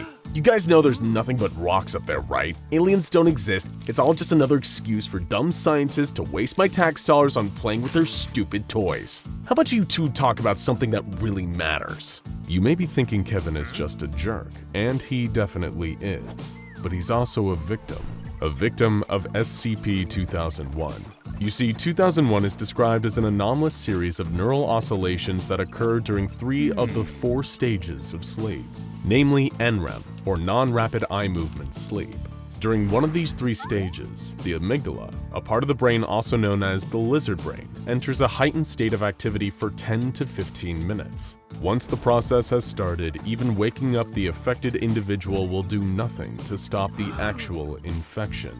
There are no traits that predispose people to SCP-2001 infection. It appears to infect people in equal measures regardless of age, gender, and race. Spectrographic analysis on the afflicted has shown that the condition may not be intraneural, meaning originating within the brain, and may actually be the product of an outside influence. The invariable effect of SCP-2001 is the infected developing negative feelings towards the concept of space travel, and increasing gradations of severity depending on which stage of NREM sleep the anomaly began to take effect. Of real concern to the Foundation is that SCP-2001 seems to be manifesting with increasing frequency in astronomers, astronauts, and individuals who otherwise deal with space. The SCP-2001 case manifests in 3 different varieties: Gamma, Beta, and Alpha.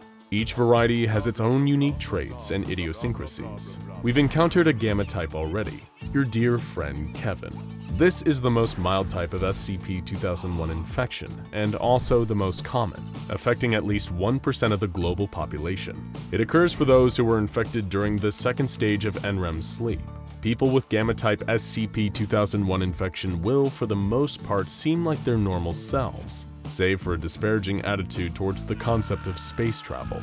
Whenever it's brought up, they'll likely complain and change the subject immediately, but it won't affect their behavior too much overall. The same cannot be said for people with Beta-type SCP-2001 infection. Meet Riley. You've never spoken to Riley before, but she's a young woman who likes to hang out at your local cafe, often seen frantically typing on her laptop. You assume she's writing a screenplay or a novel, but in fact she's posting simultaneously on multiple conspiracy forums. Among her favorite theories are that the Earth is flat, space is a hologram, and the moon landing was faked by Stanley Kubrick, director of such films as The Shining and, appropriately, 2001: A Space Odyssey. You made the heinous mistake of going to your local cafe at the same time as Riley one morning while wearing a NASA baseball cap, an error that you would come to regret deeply. You bought a latte and decided to sit down for a moment.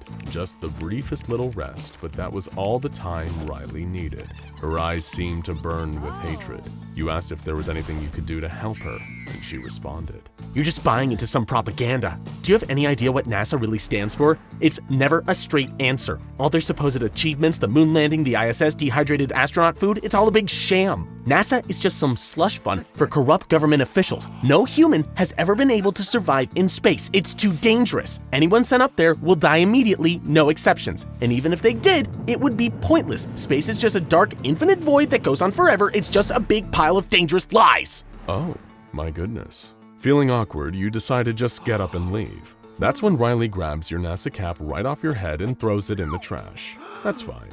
You don't intend on going back for it. You just keep walking, trying your best to move calmly out the door. Wise decision, because Riley is actually a beta-type SCP-2001 infectee. As you can probably tell, beta cases are a lot more severe than gamma cases, and people infected with them seem to come off as deranged conspiracy theorists with a rabid hatred of all space travel. They'll form elaborate fantasies about the falsification of space travel, and will often decry it as too pointless or dangerous to ever be undertaken. But, of course, the danger of beta types pale in comparison to alpha types. These are people infected by SCP-2001 during REM sleep, the stage of sleep typically associated with dreaming. As a result, its effects on the mind are far more dangerous and profound.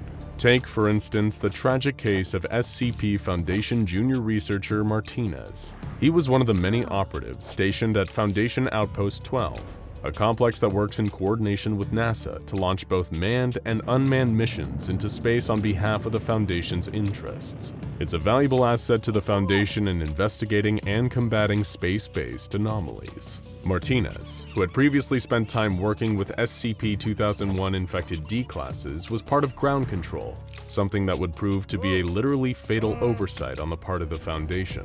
During the early stages of takeoff for a manned craft, Martinez seemed to become extremely agitated.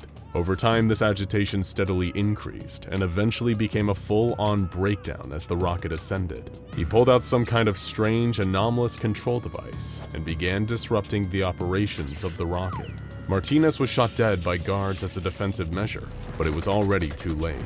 The craft exploded, and everyone on board was tragically killed. Later investigation into the incident found a crucial piece of evidence tying junior researcher Martinez to SCP-2001.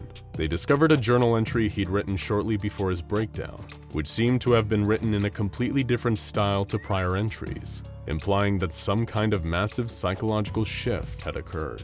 The following is the contents of that journal entry. I wish to state first that my mind and body are perfectly sound. I am prepared to submit myself to any and all tests to prove that I am clean. I have the answer to SCP-2001. Just yesterday, during an interview with an alpha-infected D-class, I was asked a question that stopped my mind for a minute. The woman I was interviewing asked me if I knew the Foundation was right. I said no, I wasn't sure. Then she asked me, what if we were right? I could only assume that by we, she meant 2001 carriers. I said nothing for a while, and then she spoke. She told me of a dream she'd had a while ago. She said that something talked to her, told her about how dangerous outer space was. It showed her the beasts that roamed the void between stars, about the fractal beings that absorbed the very fabric of reality, about the expunged that was keeping in that godforsaken door, and she was scared. She told me at the end of the dream as she woke up, it told her what it was. It's all of space. Space fears us. We're living, breathing life forms, and space loves us and cherishes us. She asked me if I had any idea what the chances of intelligent life forming on another planet are. Then she told me a number that took 1.5 minutes to recite. By this point, I couldn't speak. I started thinking about the demographics of infection, about the symptoms, about more expunged data here. And suddenly, it all made sense. Some of the things she said stuck in my brain, and they all added up to the same thing, that we are in grave danger if we go out there. We can't go out there. We can't. There's a reason behind SCP-2001, and it's nowhere near as terrifying as all of my colleagues think. Space wants to protect us. There are things out there that would wipe humanity clean off of this plane of existence, and we are too precious to our mother to our host, to the universe we live in, for her to allow that to happen. What I am going to do tomorrow is not the result of infection. It is not the result of madness. It is not a result of anything other than purest knowledge. You see, I found out the truth, and it's more beautiful than I could have ever dreamed. Given what Martinez would later go on to do, it's clear that he wasn't in as sound a state of mind as he thought. As you probably already gathered, people suffering from alpha-type SCP-2001 infection will do anything they can to actively prevent or sabotage attempts at space travel. This is a minor concern when it comes to civilians, but when it infects people who actually work in these fields, like junior researcher Martinez, it can have devastating results. But this isn't where this story ends. While it's currently extremely classified, there is actually a fourth category of SCP-2001 infection, discovered in the wake of Martinez's death. A key element of the alpha strain is that it cannot cause people to perform acts that they would find immoral, such as murdering the entire crew of a manned shuttle with a crash. However, the fourth category, known as Alpha Prime, does away with any moral compunctions whatsoever. People infected with this virus will prevent space travel by any means necessary. And unlike other SCP-2001 infections, you aren't compromised in your sleep this time. The vector for infection is simply talking to someone infected with the regular alpha strain and hearing a few key trigger phrases. That's how junior researcher Martinez caught it from D classes he was working with. What are these key phrases? We still don't know. But if you find that you suddenly have much stronger opinions about space travel than you've ever had before, try to keep them to yourself. A swarm of bloodthirsty entities waits outside the protective boundary that surrounds the solar system. They surge through the vacuum of space looking for vulnerabilities in the force field that protects us from their destructive powers. The creatures ran themselves against the barrier again and again, trying to break through. Upon impact, the force field shimmers a golden color and displays a series of thaumaturgical symbols, but it holds. Suddenly, something flies through the protective shield from inside the solar system. It leaves a hole. Two creatures enter our solar system before the shield closes. This may be the end for humanity. The sixth overseer sits at a computer terminal massaging the bridge of his nose. He has just logged into the Foundation database to gather information on an anomaly whose intentions are still unknown. The O5 Council wants him to vote on an extreme measure, but he requires more information first. There is something coming. He can feel it, and he thinks it has something to do with SCP-1548. O5-6 straightens his back and sits up in his chair. He logs back into the Foundation database and brings up the entry for SCP-1548. He knows that this SCP has been connected to some odd occurrences recently, but what are its true intentions? Is SCP-1548 trying to help save the universe? Or is it a malicious entity hell-bent on destroying it? O5-6 must find out. He scrolls through the first few entries. SCP-1548 itself is a series of solar phenomena that occur at the south pole of the sun. During these events, the sun's plasma morphs into different thaumaturgical symbols. Each symbol is tens of thousands of miles across. The symbols themselves have not all been classified by the Foundation yet, but there are 3 that have been observed multiple times. The first is an unnamed symbol that, when inscribed on a telescopic device by a person with thaumaturgical abilities, can identify psionic entities with malicious intents. The second symbol is known as the Calfastian Isle, which when displayed on a material, strengthens it immensely and gives it the ability to absorb kinetic and electromagnetic energy. The final symbol is the 12 Holy Owls of Cerinthium. When this symbol is affixed to an object, any entity that is killed by it will immediately annihilate and take everything in its radius with it. O5-6 jots a note on the pad of paper sitting on his desk. He has seen some of these symbols before. They are connected to the Ortuthan mythology. The practitioners of this religion are known as the Church of the Second Hytoth, and are a mix of human and alien entities whose main purpose is to aid the guardian deity of the universe, Rakmu Liusen, in combating any threat that may try to wipe out this existence. There must be a connection between the Church of the Second Hytoth and SCP-1548, O5-6 thinks. He scrolls back through the SCP-1548 file to the entry logged on May 17, 1983. the first time an event connected to SCP-1548 was recorded. A probe picked up the manifestation of thaumaturgic symbols on the south pole of the sun. It was odd, but nothing other than the manifestation of the symbols seemed to occur. This event was recorded as Extra Normal Event 9008 and logged into the SCP database. The event was all but forgotten until December 23, 2016, when the activity of SCP-1548 really began to pick up. On that day, SCP-1548 began manifesting protection symbols in rapid succession. Over the next few months, a dense cloud of ionized gas formed around the solar system. This ionized wall of radiation surrounded the heliopause, the boundary where the sun's radiation gives way to the vacuum of space. Over time, this cloud became thicker, until no light from outside of the solar system could enter. Foundation censorship protocols were quickly used to disseminate false data, suggesting that the solar system was passing through a dense cloud of cosmic dust, and that was what was altering the night sky and causing the stars to disappear.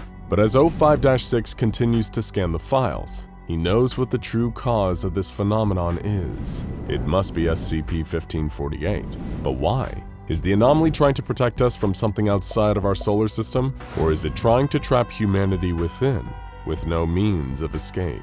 O5-6 stands up and stretches. That's enough for today, he says out loud to the empty room. He walks towards the door and reaches for the handle. All of a sudden, sirens start going off and red lights begin to flash. O5-6 spins around and runs back to the computer terminal. An emergency alert begins coming through. The Falcon Light 5 rocket that launched earlier in the day to bring supplies to the International Space Station has spontaneously lost 50% of its mass mid-flight. O5-6 frantically begins typing. He brings up videos from surveillance satellites. The Overseer watches in horror as pieces of debris and bodies of the crew float through the silence of space. The rocket looks like it has been cut directly down the middle, and half of the structure has vanished from existence. What is happening? Suddenly another alert comes in. All communication has been lost with the International Space Station. Without warning, the space station begins broadcasting a series of cognito hazards. O5-6 quickly changes the channel to stop the signal from transmitting through his computer. Reports start coming in from around the world that anyone who continued listening to the cognito hazard signals began entering trances. Then their brain completely evaporated from their skulls. There is a surge of thaumaturgic particles in orbit around the Earth. O5-6 traces the particles back to their source. They came from SCP-1548. The signal from the ISS stops abruptly. The entire space station changes course. It is on a trajectory to re-enter the Earth's atmosphere. The friction and heat will rip the space station apart. O5-6 can't believe what is happening. It seems as if SCP-1548 helped humanity in a way by stopping the signals from the ISS. But how can he be sure that SCP-1548 wasn't responsible for the cognito hazards in the first place? He needs more information. O5-6 searches for answers as more anomalies connected to SCP-1548 start occurring around the world. During a political demonstration in Berlin, a thaumaturgic way opens up that leads to a pocket dimension.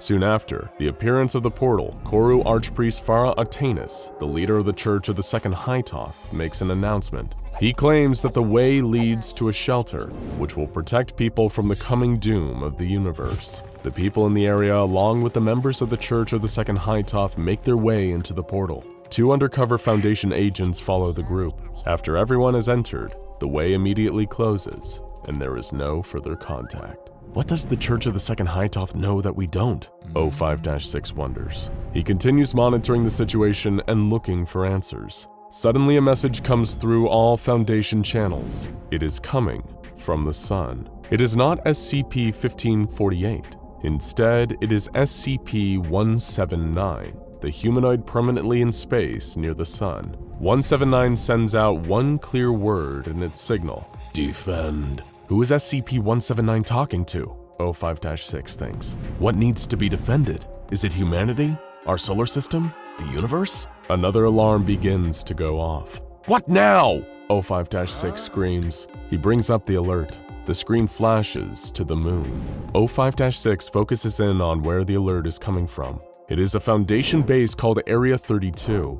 What remains left of the base is reporting that SCP-2821 suddenly expanded in size, formed a wormhole that led to another region of the universe, and then vanished through it, taking 38 Foundation members and 10 anomalies with it. Sirens continue to go off. Distress signals are being picked up on every channel. It seems as if the world is coming to an end, and everything that is happening is somehow connected to SCP-1548. A static-filled transmission begins coming in from SCP-3417. The words are urgent. All Artuthans here. All Artuthans must listen now. The stars are lost. Static breaks up the transmission for a few moments before it resumes. Ago the first invasion occurred. The gods were unprepared, never comprehending the fragility of the universe after its creation. The worlds must fight. The transmission cuts off. Everything goes silent. A pulsating SCP icon appears on the screen of O5-6's computer.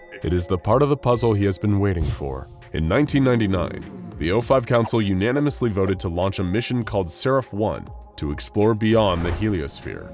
And the mission's true purpose was to explore the plausibility of extraterrestrial SCP objects in space. The message that O5-6 just received is from Seraph-1.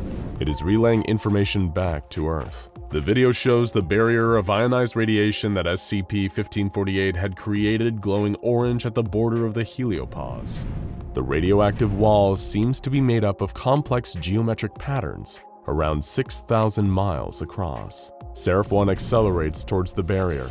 It smashes through the protective shell. The probe has entered interstellar space. O5-6 knows that everything he is seeing is on a delay, as the information being sent back by Seraph-1 needs to travel vast distances, and it takes significant time for signals to reach Earth. After passing through the ionized barrier, the connection to Seraph-1 is lost. Over the next few days, O5-6 tries to link the anomalies happening in the solar system to SCP-1548. The Foundation still hasn't concluded if 1548 is harmful or trying to protect the solar system in some way. Then a message comes in from Seraph-1. It has briefly regained communication with the Foundation. Most of the probe's instruments have been destroyed, but its rear-facing camera is still broadcasting. O5-6 pulls up the feed. He stares at the screen in horror as the images unfold before him. The camera captures swarms of unknown entities surrounding the heliopause. The bodies of the entities are asymmetrical with countless appendages and unknown structures jutting out from their cores. They seem to range in size from 10 kilometers to 10,000 kilometers across, although some seem so large that their size can only be hypothesized. The swarms crash into the protective barrier that SCP-1548 has created around the solar system. Each time part of the swarm rams the barrier, thousands of thaumaturgic symbols and solar flares appear at the point of impact. Two entities that are later classified as 1548 Omega-1 and 1548 Omega-2 are captured entering the solar system by Seraph-1's camera. Video from Seraph-1 shows that as the probe exited through the protective barrier, it created a hole that remained open for a few moments. During the time that the shield of ionized radiation was vulnerable, 1548-Omega-1 and 1548-Omega-2 entered through it. They are now inside the solar system. SCP-1548 launches countermeasures in the form of glowing red sigils that create shockwaves to slow down Omega-1 and Omega-2. Omega-1 is shaped like an eel with 5 contorted arms radiating from its body and a mouth made of impossible geometric shapes. Omega-2 has a tetrahedral structure that leaves a trail of black rocks in its wake. As the two entities move towards the sun, SCP-1548 becomes more active. It closes the hole in the barrier before any other creatures of the swarm can enter, and then launches hundreds of concentrated blasts of thalamic energy at Omega-2. The flares vaporize the entity in seconds. The last thing the video feed of Seraph-1 captures before it cuts out is Omega-1 disappearing from view as it creeps towards the center of the solar system. It has escaped the protective measures of SCP-1548. After the O5 Council reviews the footage, they decide to deploy the SCPs Cortana to intercept Omega-1.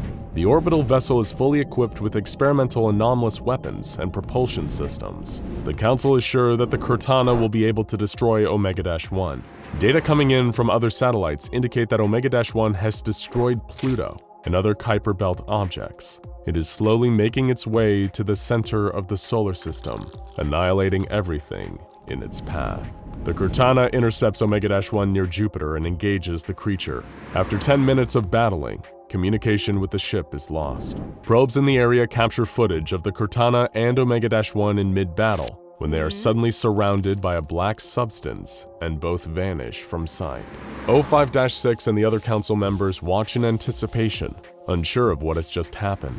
Then the black substance dissipates. The SCPs Cortana sits motionless in space. The entity is nowhere to be seen. A cheer erupts from the Overseers and Foundation members in the room. It seems the entity has been defeated.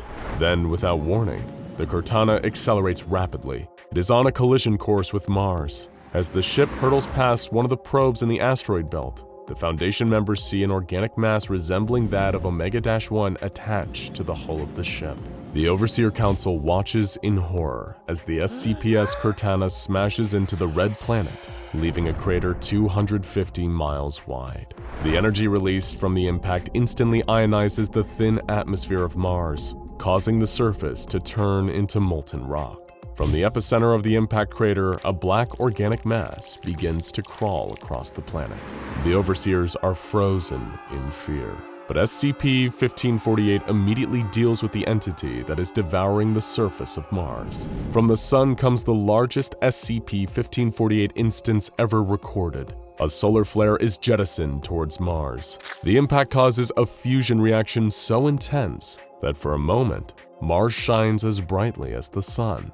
The planet explodes. Its debris is cast across the solar system. Over time, it will create a second asteroid belt in the orbit that Mars once inhabited. The Overseer Council is now convinced that the threat has been dealt with. SCP-1548 is holding the swarm at bay outside of the solar system, at least for the moment. O5-6 returns to his office. He brings up the file on SCP-1548. He is still unsure of this SCP's true intentions. It seems to be protecting humanity, but why? O5-6 sits back in his chair and scrolls to the end of the file. There is an update to the file by O5-3, something that wasn't there before. O5-6 opens the new entry and reads the caption, "All that's left of our infinite, ever-expanding universe." O5-6 scrolls down. The image is a picture taken by Seraph-1 before contact was lost forever. It is a picture of all that remains of the universe. There are 2 dots of light, and nothing else but blackness. The swarm has destroyed everything in the universe except for those 2 faraway stars and our own solar system, which was protected by SCP-1548. But how long can it hold out against a universe-destroying force? Only time will tell. Ever since we took those first steps out of the primordial soup, mankind has long since looked to the night sky and dreamed of setting out among the stars. Space is, as it has been said, the final frontier. The vast, inky void that, for all its perils, still holds a sense of wonder and calls us to venture out and explore the cosmos. The earliest missions of the space race during the 50s and 60s showed the people of Earth that, while it wasn't easy, the dream of achieving space travel was possible. And that dream, the willingness to chase it, is all you really need to get there. Well, that plus a couple of friends and a Volkswagen microbus. For William, that dream of traveling away from Earth and up to the starry skies was inescapable. At 21, he was a guy like many others growing up in the 50s. His friends and family all thought of him as a bit of a beatnik, who was in deep with a lot of hip counterculture types. William had even dabbled in a few alternative religious groups as well, most notably practices like the action of transcendental meditation, as well as the teachings of Meher Baba, an Indian spiritual leader who claimed to be God in human form. In other words, William would have been a full-blown hippie in the 60s if he'd only lived long enough to see them. Even now, the idea of taking a summer road trip with a small group of close friends isn't unheard of, and that's almost exactly what William had in mind during the summer of 1958. but with a few key differences. For one, this was set to be a one-way road trip with zero plans for a return journey. And why? You guessed it. It was because William and his pals wanted to go to outer space. More specifically, they wanted to drive to space, to leave the world behind and cruise all the way out into the shining lights of the solar system. In March, William bought a brand new microbus, a Volkswagen Type 2 Samba bus, after pooling money for a down payment with his 3 friends, Jerry, Sam, and Susan. Ask anyone nowadays to picture an old-school minivan, and they'd probably end up describing the exact same type of bus. What had spurred them to buy a bus in the hopes of traveling off-world in it? Well, the 3 had recently been excommunicated from the Fifth Church, a highly secretive New Age religion. Members of the church, or Fifthists, are all about conformity and control. You may remember these eccentric folks from our video on SCP-3512, The More You Know. But William's intention of traveling to space seemed to conflict with the Fifth Church's beliefs, most likely on account of his free spirit defying a group whose 2 main hobbies were obsessing over patterns and mind control. The young man believed there was magic up there among the stars, and refused to work a boring 9-to-5 waiting for that magic to come down to Earth. So, with the help of Jerry, he began to work on modifying the bus. Heaven was up there, and according to William, it was waiting for its angels. It took about 2 months, but Jerry came through. The engine compartment and cabin of the microbus were now airtight, with the section near the rear doors transformed into an airlock. The windows were replaced with shatterproof acrylic, the outer surface treated to withstand any space debris.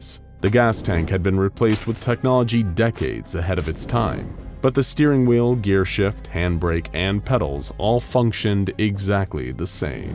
One look at the outer panels of the microbus would have told you what it was and where it was heading. The word Starmobile was spray painted on one side and the other Alpha Centauri, or bust. The 4th of July rolled around and their Starmobile took flight. William, keeping a diary of their journey, referred to himself and his friends as the only 4 people in the universe who were truly free, careening upwards at 82 miles per hour without any police to stop them. No longer restricted by mundane life on Earth, the group traveled higher and higher in their microbus. Their plan was to travel straight to Alpha Centauri, the closest star and planetary system to our own solar system.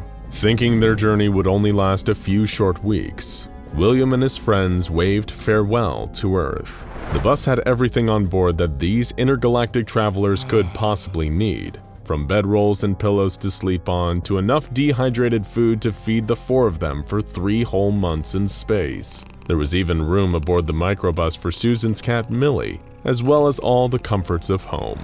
William and his friends packed bongos, a guitar, and countless books. But this road trip wasn't just an aimless joyride out into the cosmos. The intrepid group had enough supplies with them, and enough ambition to set up the first off-world human colony. They'd packed a seed bank containing hundreds if not thousands of varying seeds from a number of common domestic plants from Earth. On top of that, there were even frozen egg cells of domestic animals like cats and dogs, and livestock such as cows and pigs. These embryos were all ready to be unfrozen and allowed to grow once the gang reached their destination. However, it didn't take long for problems to start arising. For one, the group quickly ran out of libations within the first 5 days of leaving Earth. Spirits were naturally dampened by the absence of spirits, but William tried to remain optimistic, hoping to grow barley and concoct some homemade brew once they arrived at Alpha Centauri. But while the lack of ale and lager was an inconvenience, there was worse on the horizon. During a group sing-along, something collided with the Starmobile. Naturally, all aboard were rattled, and it was Jerry who stepped up to calm everyone, stating it was likely just space dust or debris. He opted to take a look outside and see if there had been any damage to the microbus. Donning a homemade spacesuit, Jerry left via the airlock at the rear of the bus and examined, finding no significant harm had been done. But as he was about to make his way back inside, something struck the Starmobile again. The force of it caused Jerry to lose his grip, sending him drifting out into space. William was the only one at the wheel of the bus, but had never learned to drive. Eventually, he was able to turn the Samba bus around, but it was too late. Jerry was dead, adrift in the cold vacuum. The loss overwhelmed the group, but hit Susan worst of all. She and Jerry had wanted to get married the moment they arrived at Alpha Centauri. William had even obtained a minister's license so he could officiate his friend's wedding that would now never happen. 3 days later, Sam and William awoke to find Susan dead on the floor of the bus. The grief and sorrow had gotten too much for her. According to William's diary, she died of a broken heart. Drawing up his guitar and strumming Amazing Grace for his second dead friend, William watched as Sam let Susan's body drift out of the airlock. He wrote in his journal that he hoped she would find Jerry out there in space, and at least they would be together. By now, it had been well over 50 days since the Starmobile had left the safe confines of planet Earth. The group had suffered 2 tragic, heartbreaking casualties already, one by accident and one as a result of the first. And yet William and Sam, the survivors, were still traveling even deeper into the dark void above, plotting their course to Alpha Centauri as best they could with the hand-drawn star charts they had brought with them. So far, their journey into space had begun with promise and optimism, and was now fraught with dangers and obstacles. And these were far from over. Slowly, William began to realize that it was taking much longer to reach their destination than he and Jerry had first anticipated. Alpha Centauri is roughly 4.5 light years from Earth. Bear in mind that a single light year is equivalent to roughly 6 trillion miles. William was unsure if the microbus had been traveling in the right direction, or if it had even managed to miss the terminus of the journey. The charts Jerry had drawn were of little help. He had been the expert, the one who planned the trip and modified the Volkswagen Type 2 Samba bus for space travel. William was out of his depth, hurtling through the galaxy with little help from his passenger. To make matters worse, both William and Sam had started feeling unwell. Not just travel sick, as you might expect after spending a long ride in a microbus trundling through space. Their illness wasn't even caused by being trapped in the cramped space for such a long duration of time. Blotches had begun to appear all over their skin, and Sam had been having trouble eating. At random, even a tooth spontaneously fell out of his mouth. These aren't symptoms typical of space travel, though. Due to a severe lack of vitamin C in the food they had packed, the pair of them had developed scurvy. Just as it seemed like a trip to Alpha Centauri couldn't have been a bigger disaster, William awoke to see something out of the microbus window. Something he had probably seen hundreds of times in his lifetime, but seeing it now filled him with dread. It was the moon, as in Earth's moon. They were barely close to Alpha Centauri. Quickly realizing that they would never reach their destination on their current course due to their grievous errors in calculation, William did the only thing he could. He closed the curtains so that Sam couldn't see how big of a mistake they had made. Eventually, Millie crawled behind the sofa and died. Meanwhile, Sam stopped being able to keep his food down. Towards the end, he could barely so much as see or even sit. Every time he asked his friend if they had arrived yet, William would tell him that they would be there tomorrow. He couldn't bring himself to tell Sam the truth. Finally, Sam asked William to read to him a poem by Dylan Thomas called "And Death Shall Have No Dominion." He was dead before William finished reading. Saddened and filled with remorse, William pushed the last of his friends out of the airlock, realizing that no one would be left to push him out whenever he eventually died. The final thought he recorded in his diary came after 2 whole months spent isolated and alone in space before William's death. The last thing he wrote was that the stars looked so beautiful against the dark backdrop of the universe. In spite of the tragedy of his situation, so few others, especially from his time, would ever truly see them like this. Today, the bus is still drifting quietly through space. Now known as SCP-1958, it rests in the orbit of Mars, the withered remains of its driver still sitting at the wheel.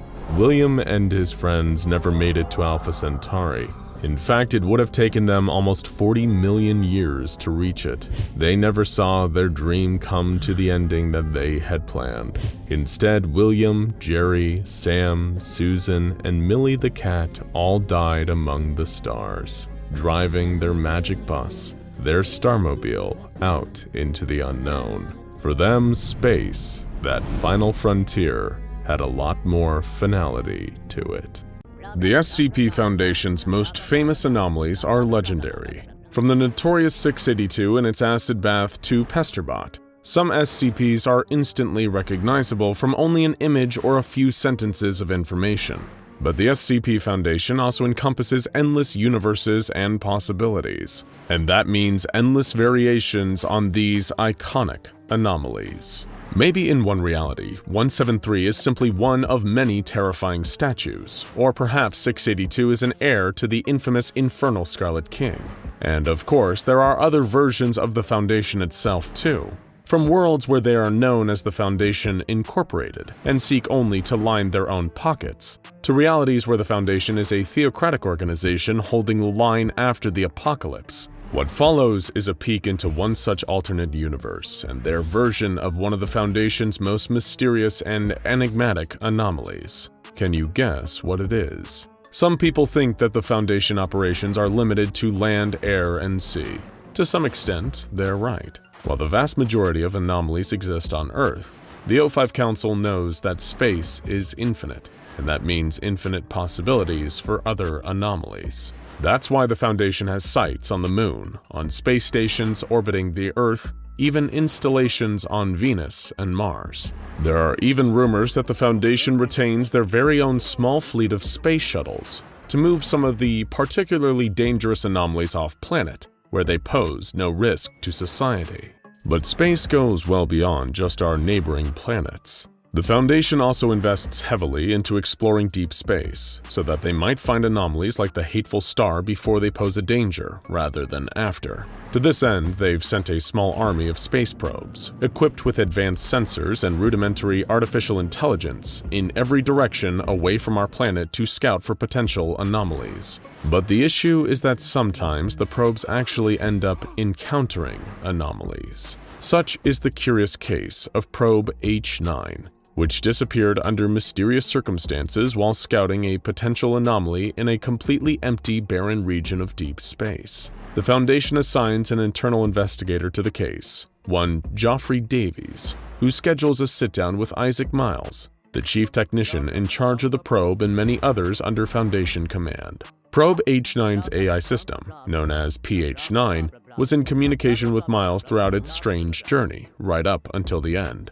The logs requested by Davies are read out. At first, it seems like a routine signal. PH9 calls into base to inform them that it has detected a signal, but not just any signal. An emergency SOS signal coming from deep in an otherwise empty quadrant of space. Despite having two sensors, the probe is unable to find anything in that area with its telescope. Miles authorizes the probe to change its route to pass through where the signal is coming from, and PH9 confirms that it will arrive at the source of the SOS in 399 hours, or 17 days. The two men exchange some words. Miles explains he does not contact his superiors because protocol means they need visual confirmation before sending a space shuttle in, and PH9's telescope couldn't find anything. Even though the signal was confirmed to be human, Miles didn't want to break protocol and let the probe go in alone. Investor Davies begrudgingly agrees that it was a smart decision, and they move on. An hour after PH9 entered the quadrant of space where the signal was coming from, Miles is still waiting for a report. Finally, he contacts PH9, which informs him that it is still unable to get a look at where the signal is coming from. Even though it is so close, it will arrive in 4 hours. Miles, confused by how this is possible, asks it for its readings on its weight and gravity. The investigator asks him why he wanted this information, and Miles explains that the probe passed through some kind of event horizon.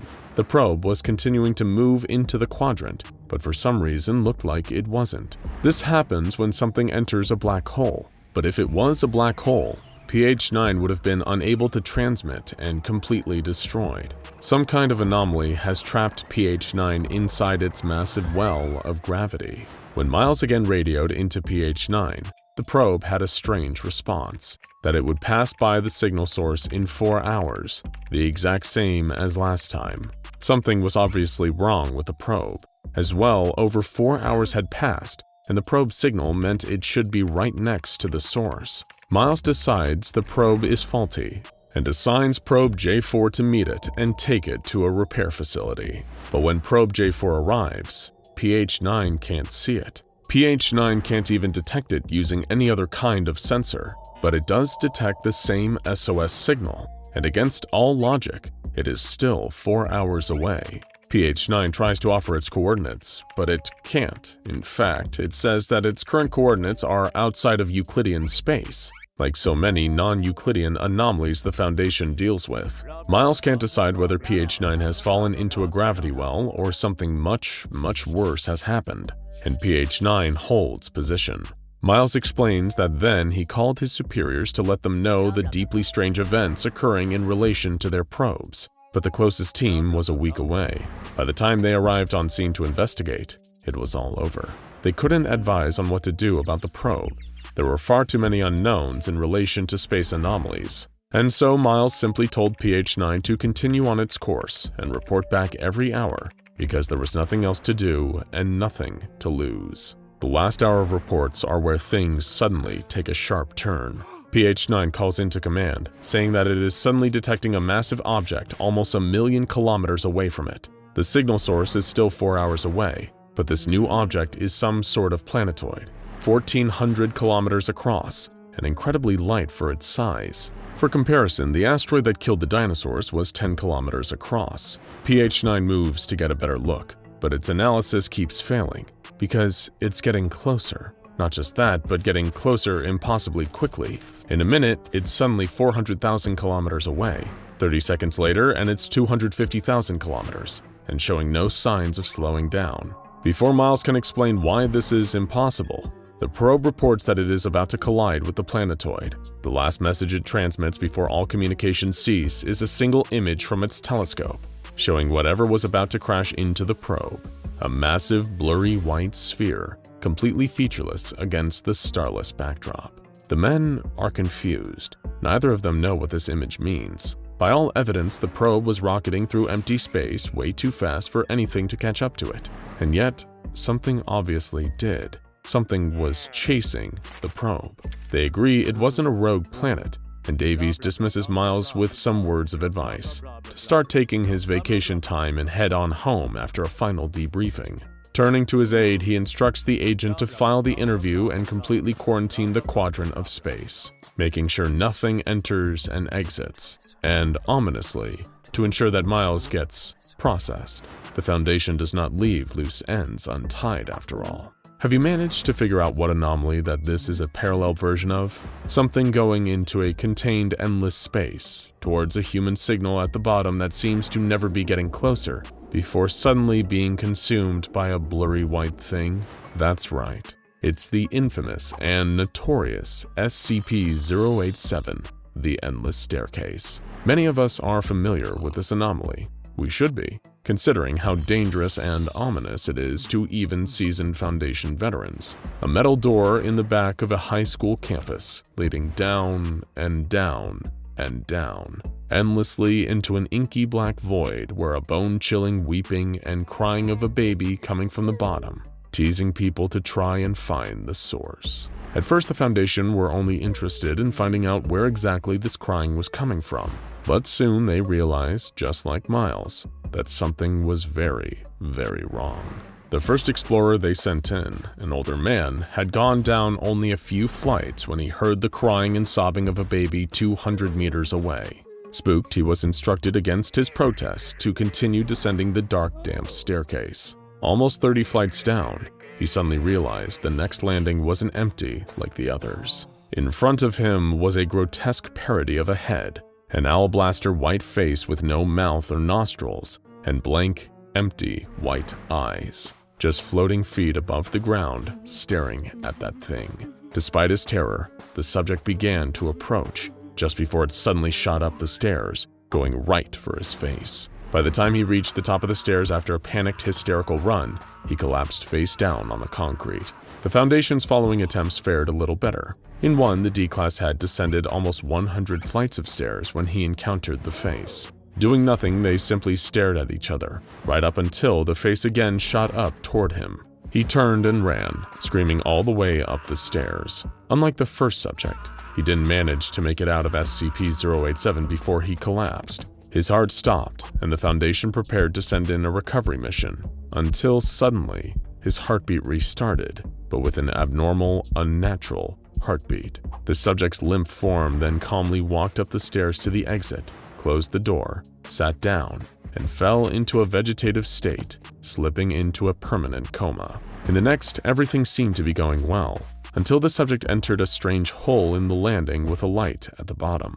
Shrugging, she continues all the way to the 500th landing, almost 2 kilometers below ground, when she decides to go back up against orders. Turning around, she is shocked by the presence of the face only a few inches behind her head. It had been following her down those stairs for who knows how long, and this time, it's not staring at her. It's staring at the researchers behind the screens of her camera. In terror, she runs down the stairs, looking behind her after several hundred feet, only to see the face still barely a foot behind her, staring into the camera with a dead-eyed glare. By the time she realizes that the sound of the crying is getting closer, she's already stumbled and fallen down into the hard concrete, knocking herself unconscious. The last thing the researchers see before the camera cuts out is the face making piercing eye contact with them. And, of course, the infamous 4th exploration. Whatever occurred in the final descent into SCP-087 was so concerning to the Foundation that they opted to seal all logs of it and expunge all the data. We may never truly know what lies at the bottom of the staircase, or what the face wants from people who enter its territory, just like how we may never know what exactly Probe H9 was being signaled by, or what the massive object moving at the speed of light directly into the probe was. And just like how the Foundation cleaned up all the remains of Exploration 4, the Foundation also plans to make sure Miles cannot tell anyone about this strange deep space anomaly. A lot of us wish we could travel the multiverse, pay a visit to another world and see all the ways in which it differs from this dimension that we call home. Maybe there's a decision that you made that altered the course of your entire life. What college you went to, asking somebody out, accepting a job over pursuing a passion. The question of what if might have kept you wondering what your life could have looked like if you picked the other path. Surely it would save you all that wondering and be so much easier just to go and find out. Imagine if you could simply pick a universe where you chose differently, then take a quick jaunt over there to see how things turned out for your other self. But what if you couldn't choose? Never mind whatever that decision was, what if you couldn't pick where in the infinite multiverse you ended up? If traveling from world to world was as random, unpredictable, and instinctive as a sneeze, what then? One moment you're safe at home, surrounded by everything you know. It might not be perfect, but at least it's familiar. The next thing you know, with the blink of your eyes, you're standing in a world that maybe looks similar, but giant bees are the dominant species instead of humans, or the world is overrun by spiders, or everyone is made out of paint. Needless to say, you'd be at least a little disoriented, at worst, absolutely terrified for your life. That pretty much sums up the experience of SCP-507, also known as the Reluctant Dimension Hopper. From the outside, he looks to be a mostly normal human man, with blonde hair, green eyes, nothing all that remarkable about him of note, save for him having a somewhat unplaceable accent. Despite having a legal name, SCP-507 will try to squeeze what little enjoyment he can out of introducing himself by a different nickname to everyone he meets. Previous favorites have included Tommy, Steve, Bruto, Guy, Houdini, and Grabnock the Destroyer. We'll stick with Tommy. The sole most intriguing thing about Tommy is that through a process that happens completely without his control, he can spontaneously disappear, only to reappear after an unspecified amount of time later. During that time, SCP-507 will have been in a completely different universe to our own. This can happen at any time of day or night, and usually at the most inconvenient moments, including while Tommy is in the middle of a conversation, trying to sleep, or using the, facilities. He has no control over when it happens. However, he'll always arrive in an alternate universe in the same geographical spot he was in while in ours. If he moves around in a parallel world, then when he returns, he will have relocated to the corresponding place back in this universe. And that's when disaster struck. Alarms were blaring, declaring to all staff on site that there had been a containment breach in one of the anomaly's holding cells. All hands were on deck. and security teams were converging, dashing through the corridors. This was the second alert today. At first, SCP-507 had vanished on one of his unplanned little excursions, but now it seemed that another SCP was trying to do the same. Dazed, trying to reorient himself, Tommy rested against a nearby wall. His head was spinning, and he knew it would for a few more seconds. He was in a cell similar to the one he'd just been in while in another universe, except here, back home, there was a key difference. The cell was occupied. As soon as his vision cleared, Tommy looked up at the only other creature in the room with him. It was a tall, wiry humanoid shape, completely hairless with pale skin, white eyes, and a large gaping jaw. Turning to face him, Tommy instantly recognized the creature from a description he'd been read by a Foundation researcher. It was SCP-096. Uh-oh, SpaghettiOs. Realizing its face was being observed, the Shy Guy started screeching. First, an uncontrollable wail of distress that quickly gave way to a guttural, animalistic roar of anger. It covered its face, babbling to itself as Tommy backed away, banging his head against the sealed wall of 096's cell. Then, the creature turned towards him and lunged, racing across the room to where SCP-507 was trapped. All he could do was close his eyes tight and think about running away. Tommy could feel a headache brewing in his skull and caught traces of a familiar flash through his closed eyelids. He gently opened them back up. It had happened again, maybe for the first time ever at a moment when he actually needed to get away. Staggering to his feet, Tommy looked around. He was in the cell still, or rather, another version of it in a different universe yet again. Knowing that he wouldn't be able to predict when he would next displace, he didn't want to reappear right back where he had started, with SCP-096 poised to kill him. So relocating was top priority. Fortunately, the cell actually had a door in this universe, and that door wasn't locked. In fact, none of the doors were locked or even guarded, and the Foundation facility, while looking more or less the same, was completely abandoned. It almost looked like it had never even been used. Stepping out of the entrance, Tommy trekked his way towards the city. He knew it was a short hike away, and by the time he could feel blisters forming on his feet, he was close enough that it didn't matter.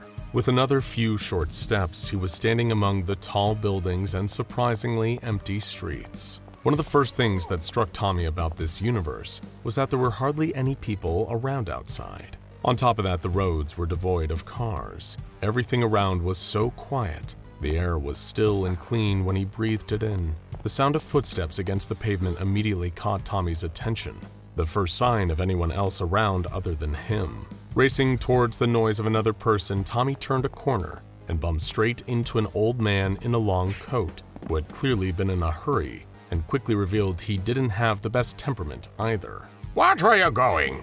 he shouted, caught off guard by the sight of another person put on the streets. What the hell are you playing at, sneaking up on me like that? You're trying to get yourself killed out here? Oh, definitely not, Tommy said, climbing back to his feet, hands held out apologetically. I'm so sorry, mister. I was just... You got a death wish or something, kid? The old man demanded, marching past him. No. SCP-507 protested, chasing after the man. Wait, what makes you say that? As if you don't know, he scoffed. Look around you. Look up at the sky. There's a storm about to hit any second now. It's a-coming. And if you don't get inside, you're a goner. What could be so dangerous about a thunderstorm? Tommy asked. The old man stared back at him with a look of confusion on his wizened face, looking at Tommy like he had just said something utterly bizarre. What the hell's a thunderstorm? The man asked. Feeling equally confused, Tommy craned his neck up towards the sky. Looming above were swirling masses of clouds, the kind anyone would expect to be accompanied by severe winds and the deafening boom of thunder. But the wind was still, and there was nothing but silence, until a choking, gurgling sound came from somewhere behind Tommy's back. He spun around to see the tall, wiry frame of SCP-096, its long fingers gripping tightly around the old man's throat. It had followed Tommy, and he knew that anyone who saw its face, even in a picture, would find themselves chased down on foot by the creature. But he had no idea the Shy Guy could travel between dimensions. He'd foolishly allowed himself to think he was safe, out of the monster's reach, but now it seemed to be showing him that the opposite was true. It hoisted the helpless old man upwards by his neck, his shoes barely able to graze the pavement as his legs flailed, eyes rolling back as the Shy Guy clamped his throat shut. The very second Tommy turned to run, the clouds churned above, and without so much as a warning, the storm hit. Something wasn't right. Tommy could feel his feet lifting off the ground, immediately panicking as he thought SCP-096 had grabbed him. But looking over his shoulder showed the creature was still a few feet behind and starting to gently float up off the ground too. Instinctively, Tommy's legs started thrashing around, trying to gain a solid footing. Instead, all his urgent motions did was cause him to start spinning uncontrollably as the gravity storm lifted him higher and higher up into the air. Spinning him around as he was taken further upwards, Tommy caught sight of SCP-096. The Shy Guy was staying still, as if it was still in control of its body's motion while he was wildly flipping over himself. The tall, pale creature drifted closer to the side of a nearby building, with Tommy being barely able to reach the top of the streetlights as he was pulled further away from the safety of having both his feet on the ground. Just as he saw SCP-096 push itself off the edge of the building, drifting straight through the air towards him, Tommy shut his eyes again and prayed he displace again. Sure enough, a flash of light came bursting out in time with another headache. Suddenly, he had appeared in the exact same spot in another universe. However, here there was no gravity storm in progress here. In fact, no such phenomenon existed. The laws of physics were much more in keeping with those in Tommy's home, our universe. Of course, that would be more reassuring if he wasn't already several feet up in the air. The second he arrived, Tommy started plummeting back down to Earth, screaming as he felt himself falling, keeping his eyes screwed shut as he dared not look at the ground he was currently hurtling towards. His plummet was broken by something not particularly soft. Whatever it was seemed to tower high enough that Tommy only picked up a few bruises as he hit it, but the fall didn't stop instantly. Instead, he kept on toppling through whatever he had landed on. It was some kind of mass, piled up almost as tall as a building, a collection of lots of things that were all brushing past Tommy the more he fell. He hadn't yet stopped for long enough to recognize the sensations, that is, until he landed with a painful thud. Slowly opening his eyes back up, Tommy could barely see anything in front of him. He was so deep in the mass that the pile was blocking out the sunlight, with only a few beams bleeding through the gaps, but barely enough to give him a clear view of where he was. Tommy tried to crawl forward, squeezed between the heavy things around him, pushing through whatever tiny little crevice he could find. As he did, the weight of the pile shifted around him, and he was worried that any moment he would move the wrong part of it, bringing the whole structure collapsing down on top of him like a toppled Jenga tower, only big enough to crush him to death. He forced himself not to think about exactly what the pile was made of either. It was already long past the point where Tommy recognized what each thing felt like. Plus, there was the added stench, something or lots of somethings, rotting and producing a stomach-turning odor as it decayed. Even when you're not trying to look, it can be hard to mistake the feeling of a hand, an arm, cold skin against his. The light from beyond the pyramid was getting closer, as he could see was starting to eliminate more of his surroundings the closer he crawled to the perimeter. Sure, he could have very easily used the torch the Foundation let him keep with him, but Tommy wasn't quite ready to see what he was crawling through yet, intentionally shutting his eyes and opting instead to follow the faint glow and distant warmth of the sun. Breaching the outer side of the pile, Tommy gulped down lungfuls of air. It barely tasted or smelled that much cleaner than the air within the mass, but at least he was free. Clawing himself out and along the ground, he finally, carefully stood up, still keeping both eyes screwed shut. Part of him really didn't want to take a look around at this new dimension. Maybe if he waited long enough, he would displace again and end up somewhere with less decomposing. But then he remembered SCP-096 was still after him, and he had no idea how to escape it. He needed to try and figure out what he was going to do, and the only way to do that was to look around at where he was. Lifting his eyelids, the different-sized masses of all shades, shapes, and sizes lay before him. Each one was coated in one unifying color, all of them slick with the crimson of blood against skin. Tommy could feel the urge to throw up quickly shooting up from the pit of his stomach towards his throat as he looked at the massive pile of bodies in front of him. It was enormous. There were so many dead people, all laying on top of one another, that the pile reached up as tall as office buildings. And the pile that he had fallen into and crawled his way out of wasn't the only one either. As far as the eye could see, everyone was dead. Feeling a heavy sob at the back of his throat, Tommy swallowed it when he heard another sound above the low buzzing of flies over the human carcasses. Something else was crying nearby. And the moment he turned around, the familiar figure caught Tommy's eye. Even without being the only other living thing around for miles, the shy guy still stood out clear as day. Its distress at finding itself in this horrible dimension briefly mirrored Tommy's own, until it re-established its psychic link with its victim and gave chase once more. SCP-096 started dashing towards SCP-507. For a split second, he thought about just letting it catch him. What difference would it make in a place like this? But then the hallucinations of bright colors and a stinging deep within his skull hit Tommy, and just like that, he was gone again. It was nighttime in the next dimension Tommy arrived in. The cold air and dim light of the street were enough to give that away, but at least he was away from that last world filled with discarded and unburied piles of corpses, he thought to himself. Surely he couldn't possibly be anywhere worse than that now. The first sight that Tommy was met with was a huge white LCD screen, big enough to cover the entire side of one of the skyscrapers facing him. Emblazoned against the bright white glow was a familiar symbol, a circle with 3 arrows crossing its outline and pointing towards its center. Around that was a thin frame, another circle, this one with 3 protruding rectangles around the circumference, in line with the arrow tails. Thick lettered text appeared on the screen too, beneath the emblem, boldly proclaiming that anyone reading it should submit, comply, persevere. Tommy blinked in disbelief, looking around. There was hardly anyone else around, save for a few people staring at him. Had they seen him appear, or was it just because he was dressed so differently to them? Each of them had on a grimy pair of overalls, sporting more of that same symbol on the chest and across the back. Every wall of every nearby building was overfilled with posters featuring matching imagery, each one posing different questions in the same unforgiving, accusatory text against its clinical white background. One poster read, "Could you be anomalous? Submit for testing today." Another had the following notice, "Curfew still in effect, 10 a.m. to 8 a.m. the following morning. All citizens must comply."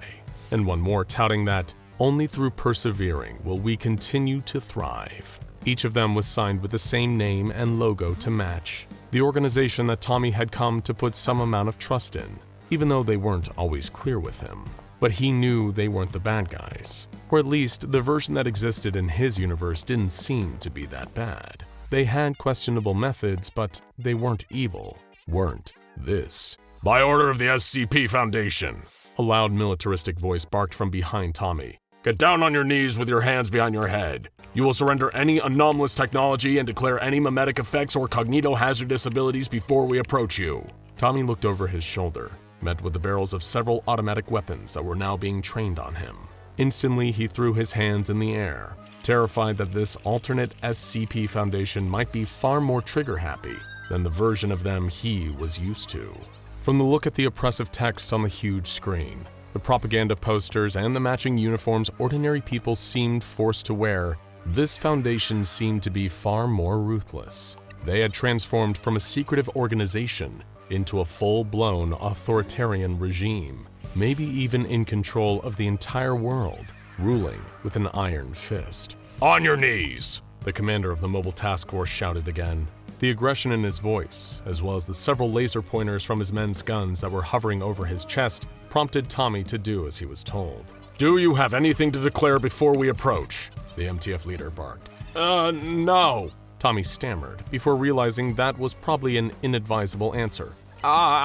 Yes, I'm SCP-507, but that number might refer to someone different here. Look, what I'm saying is this isn't my dimension, okay? I have a condition that sends me to different universes at random. I can't control it. It just happens. Please, for the love of God, don't shoot. Better radio into command, the team leader told one of his subordinates. Tell them to run that number against the archives. Then inform Lord Adjudicator Clef that we may have a containment breach. Overhearing what they were saying instantly reminded Tommy that he was still being chased. Wait, he called to the elite operatives. There's something else you need to know. What's that, 507?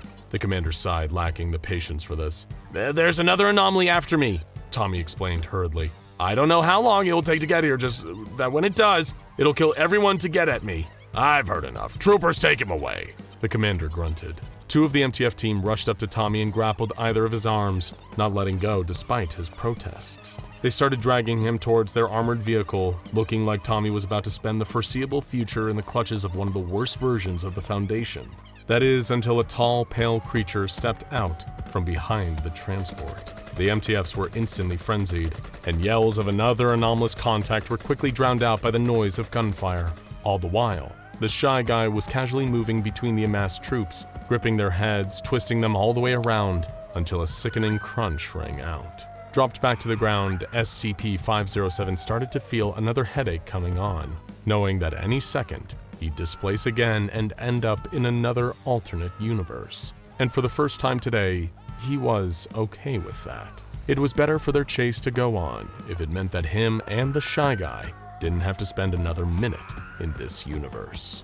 The Ethics Committee is one of the SCP Foundation's most important and overlooked divisions. The small, secretive group keeps a close eye on the Foundation to ensure that all decisions made and all actions taken are for the betterment of humanity, and not just in service of needless sadism and cruelty. The Ethics Committee consists of a small group of people in comparison to the gargantuan that is the Foundation as a whole. It's only natural that every so often something slips under their radar, and when it does, it usually results in complete and utter disaster. In the case of SCP-4051, that something is a male humanoid with a unique ability to open wormholes to extra-dimensional spaces. And in terms of disaster, well, let's just say we hope you have a pretty tight grip on that red SCP expert coffee mug of yours. The wormholes that SCP-4051 opens are essentially spaces filled with infinite copies of a single item, which SCP-4051 can reach in and pull out, assuming they're small enough, that is. The Foundation's strict experimentation schedule has provided a lot of important data on how SCP-4051's anomaly functions. Controlled testing showed SCP-4051 was able to manifest small, simple objects, like a net, sugar pills, or drinking water. But he's also claimed or reported to have manifested many other things, like aluminum baseball bats, duct tape, and more. At one point, SCP-4051 was allowed to use these abilities to assist with the site, but the Ethics Committee recently halted this. Seems like a simple enough anomaly, but with the Foundation, we all know it never is. So let's go back. Let's start at the very beginning. The Foundation first became aware of SCP-4051 when YouTube videos surfaced online of a vigilante in an American city using wormholes to fight criminals. The videos got over 2 million views before the Foundation became aware in August 2012 and stepped in, taking it down and investigating what had led to it. A mobile task force was dispatched to retrieve the individual using the wormholes and brought SCP-4051 back to Site-17. The first interview with SCP-4051 began on a bad note. SCP-4051 was handcuffed behind a pane of glass when Dr. Arthur Roswell began to speak to him. Dr. Roswell introduced himself and confirmed that SCP-4051's name was Rainer Miller. After being assured of his safety, SCP-4051 calmed down a little and stopped struggling with the handcuffs. At Dr. Roswell's request, SCP-4051 began to explain the details of his anomalous power.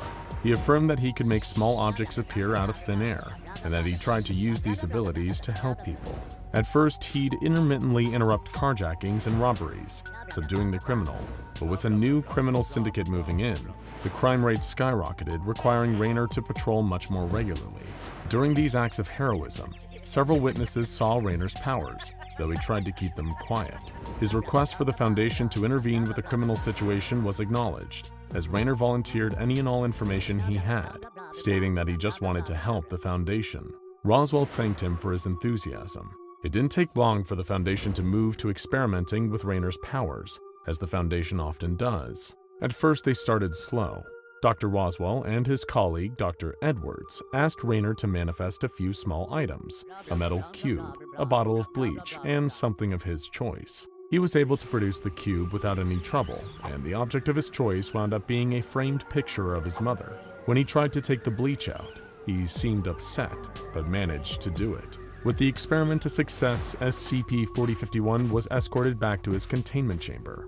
All the way there, he repeatedly asked how long this testing phase would take before he would be let go.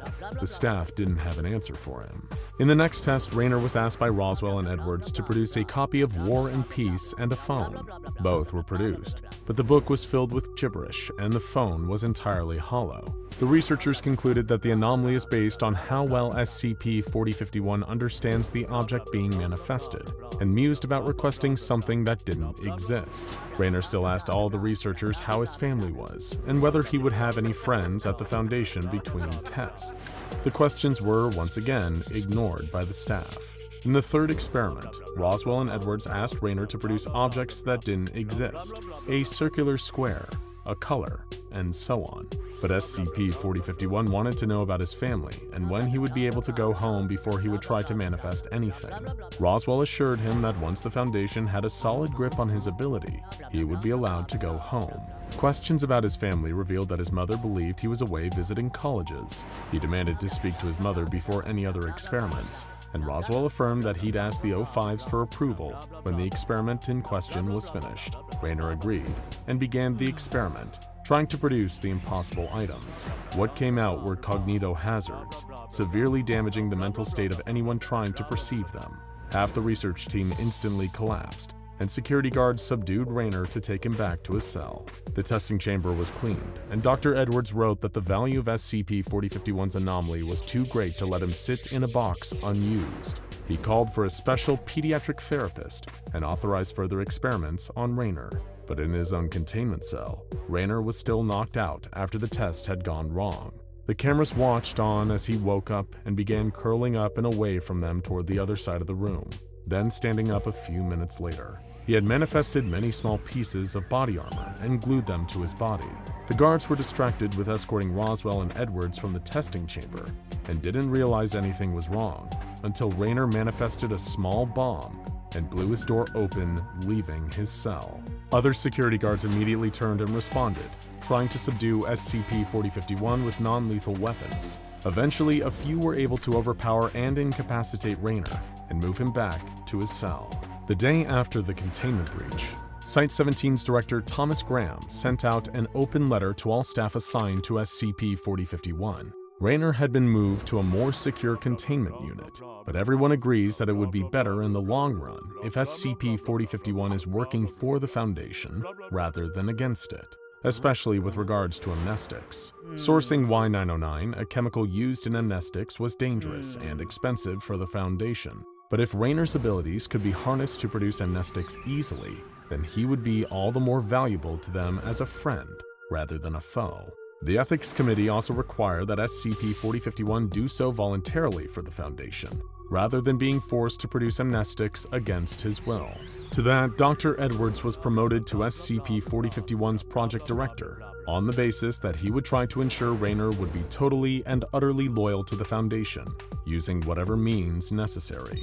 He already set up a schedule, using punishments and rewards, along with regular checkups from an on-site therapist. The therapy sessions began on a good note. Dr. Yesenia, the therapist assigned to SCP-4051, introduced herself politely, and Raynor seemed to take a shine to her. They discussed his unique anomaly and the containment breach incident. Yesenia was kind and understood the psychological toll containment had on people.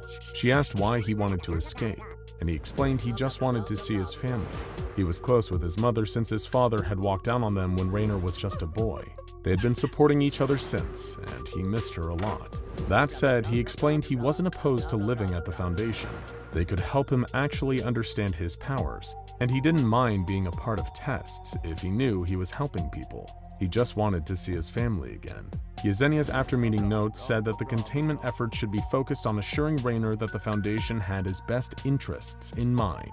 The next set of experiments were a little more abstract. Dr. Edwards alone was overseeing them, and the first experiment included another individual, a D-Class. The plan was to see if the D-Class could also pull things out of the portals, or if only SCP-4051 was able to interact with his portals. The D-Class was scared of Raynor, but after some urging by Dr. Edwards, he managed to touch the sides of the portals and reach in and pull out a stone. Raynor was only anomalous in his ability to manifest the portals. So Edward's plan was to cut out the middleman and to perform research on SCP-4051's brain to see if they could successfully devise an artificial method of creating the portals. The experiment after that was to see the bounds and geographies of the pocket dimensions that Raynor generated. A GPS tracking chip was thrown into one of the portals SCP-4051 made, specifically the portal leading to portraits of his mother. The portal shut. Then Raynor was asked to recreate it. The researchers checked to see if they could still get a solid signal from the tracking chip, and they did, albeit almost 1,000 kilometers away. The results were filed away, but Edwards noticed one thing. The portrait of SCP-4051's mother was slightly different. It seemed that he was forgetting what she looked like. The next therapy appointment with Dr. Yesenia covered how Raynor felt about that experiment. He was excited that they were actually performing research about the anomaly that he wasn't capable of just telling them, that they were now finding out something interesting about his powers. Yesenia asked if he had any requests for tests, but he doubted that Edwards would listen to anything he said. The doctor seemed to dislike Raynor for some reason he couldn't figure out, but he knew best on what to test and how. Meanwhile, Edwards had come up with something that could utilize SCP-4051's abilities in a useful way for the project of synthesizing amnestics. Procedure 350 Promethean. The details of this clandestine project are murky and secretive, but the goal was to see if they could use Raynor as a live method of synthesizing Y-909 through an experimental surgical procedure.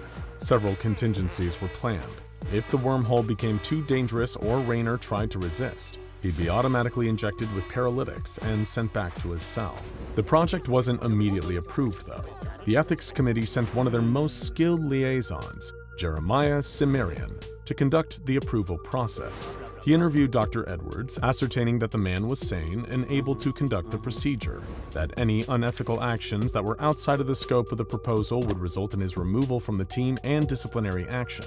Moreover, he revealed that he knew that Dr. Roswell, SCP-4051's original researcher, was Edwards' brother, and that he had been permanently injured in the incident when Raynor was asked to manifest impossible objects. Edwards swore that he wouldn't take any needless actions to cause intentional pain and suffering, and that everything he would do would be in service of the Foundation's goals. With that, Procedure 350 Promethean was approved. Meanwhile, Dr. Roswell's condition wasn't improving.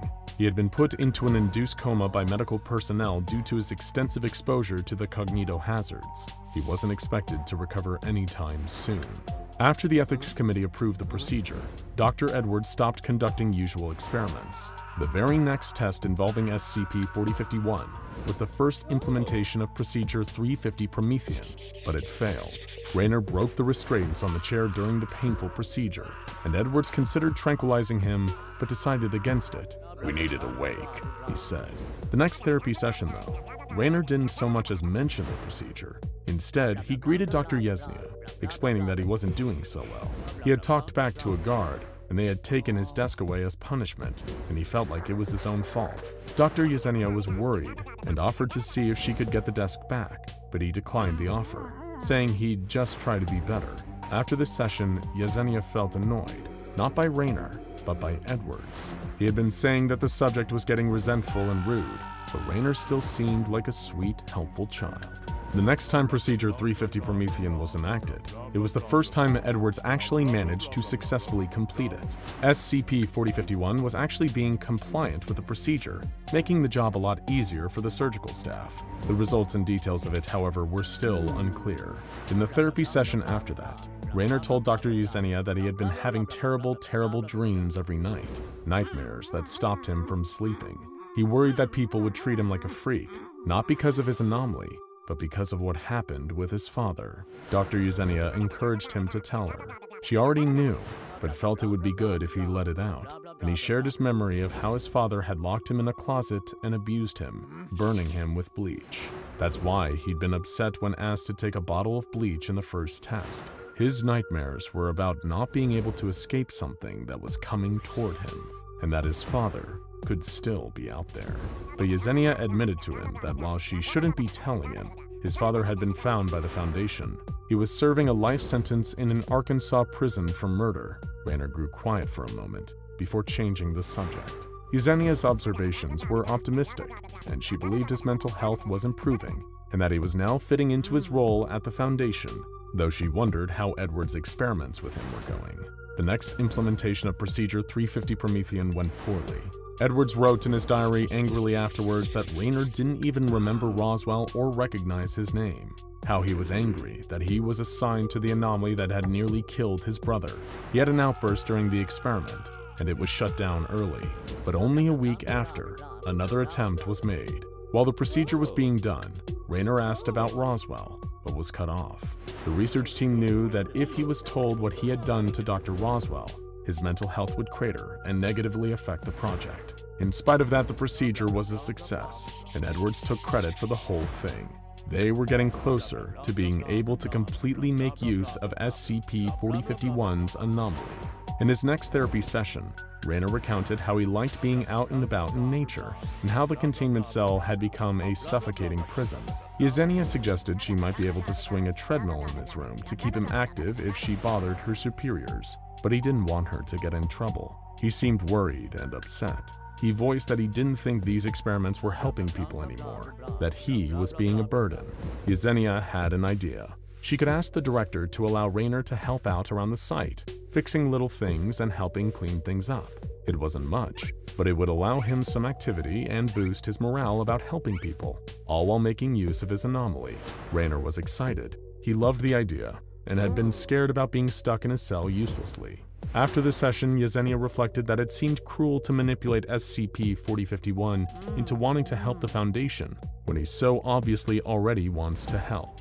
And just like she said, it didn't take long for the director to authorize a security clearance for SCP-4051, just enough to be outside his cell when accompanied, to help with site maintenance. While Raynor was off fixing things around the site, Yesenia decided to do some digging, and asked for information about the experiments Edwards was conducting, but didn't have a high enough clearance. Meanwhile, Edwards had come up with a prototype for a machine that can mimic SCP-4051's abilities. A few weeks after it was approved, Site-17 had a minor containment breach, and a few hostile anomalies overran armed personnel.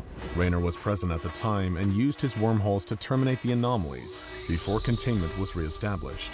Even though he saved lives, Yesenia was forced to reprimand him for using his powers without authorization, and he was banned from any maintenance for 2 months. Several months later, the machine to mimic Raynor's powers, 350 Janus, isn't working correctly and keeps producing the wrong object. Yesenia keeps requesting information on Edwards' experiments, but is denied every time, even when she asks the ethics committee for a review on the project. The machine worked, but only once, breaking right after. SCP-4051's story is a strange one. It involved an MTF mission sent into a dangerous area to contain an object, with Raynor sent along with them. The full mission log has yet to be declassified, and maybe we'll cover it in a future video. But for now, let's just say something went wrong during that mission. The Foundation discovered something new and dangerous about SCP-4051's powers, and a closer eye fell upon the project. The Ethics Committee reevaluated what had gone on with SCP-4051, and the site director surrendered information that Edwards' experiments hadn't been all in the name of science, that he might have been needlessly cruel and violent to an innocent anomaly, just because he wanted revenge for the accidental mutilation of his brother. After taking a closer look, the Ethics Committee came to the decision that SCP-4051 needed to be rethought. Large portions of the document were redacted and classified, and they tried to bury the project. SCP-4051's powers were too dangerous to allow about the site. His permissions were revoked, and he was placed into permanent containment in a more specialized cell. The researchers of the Foundation need oversight. Otherwise, you get incidents like SCP-4051, where a vengeful doctor subjected an otherwise innocent being to brutal surgical experiments and manipulation under the guise of research. It goes to show that the Foundation isn't always the good guy. In fact, from the perspective of the anomalies, the Foundation can be pretty damn evil. Let's start off with a difficult question. How do you define reality? What is truly real? Is it simply a case of what we can see? If something is known as fact and can be proven to exist, does this make it real? Is reality just the world around us, or is there something more? The goal of these questions isn't to make you question every part of the world around you, or to question whether or not we are all living in a computer simulation. No, you're asked this to help you understand reality. Because first of all, we aren't living in a simulation. We're living in a sitcom. There is a wide-ranging debate on what the most powerful and dangerous SCPs ever encountered are, but there is no denying the ever-present danger of SCP-3812. This Keter-class entity is regarded as highly aggressive by the O5 Council, especially as it has only ever been partially contained, never fully. The true scope of its abilities is currently unknown, and any available information on SCP-3812 is kept classified and secure by the Foundation. Needless to say, this entity poses a direct threat not only to the SCP Foundation, but to the very fabric of reality itself. Contained within the file for SCP-3812 is an excerpt from an article by one Dr. Robert Scranton, titled Supersession and the Echelon of Reality. In this article, Dr. Scranton posits a theory about the nature of reality, and understanding him is the first step towards understanding SCP-3812. His recursive stack theory states that there are different layers to reality, but also that no single universe is real. An easy way to think of it is to imagine a sitcom. Any sitcom you can envision will do. Between us and the fictional world of a sitcom, there are multiple observable stacked universes. Firstly, our universe, the real world as we experience it, forms the baseline. So imagine this sitting at the top of the stack. Next, down in the stack comes the sitcom, a fictional universe filled with characters, which fits below our universe. Then, think of what is fiction within the fiction of the sitcom. Perhaps another television show, one that only exists in the world of the sitcom but not in our own. This is the recursive stack, infinitely layered universes, and it is crucial you can envision and remember this model. Dr. Scranton's theory suggests that any universe, even our own, could potentially exist as a fictional narrative within another, wider universe. This wider universe, in which ours is a fiction, could also itself be a narrative within an even wider universe stacked above it, and so on. It's interesting to picture reality this way, isn't it? In fact, I'm willing to bet that you're wondering, maybe there's a universe above ours, or even one above that. Would the universe right at the top of the stack be the truly real world? And what if you could travel between each stacked reality? If you're asking any of those questions, then congratulations. You sound exactly like SCP-3812. SCP-3812 was previously known as Sam Howell.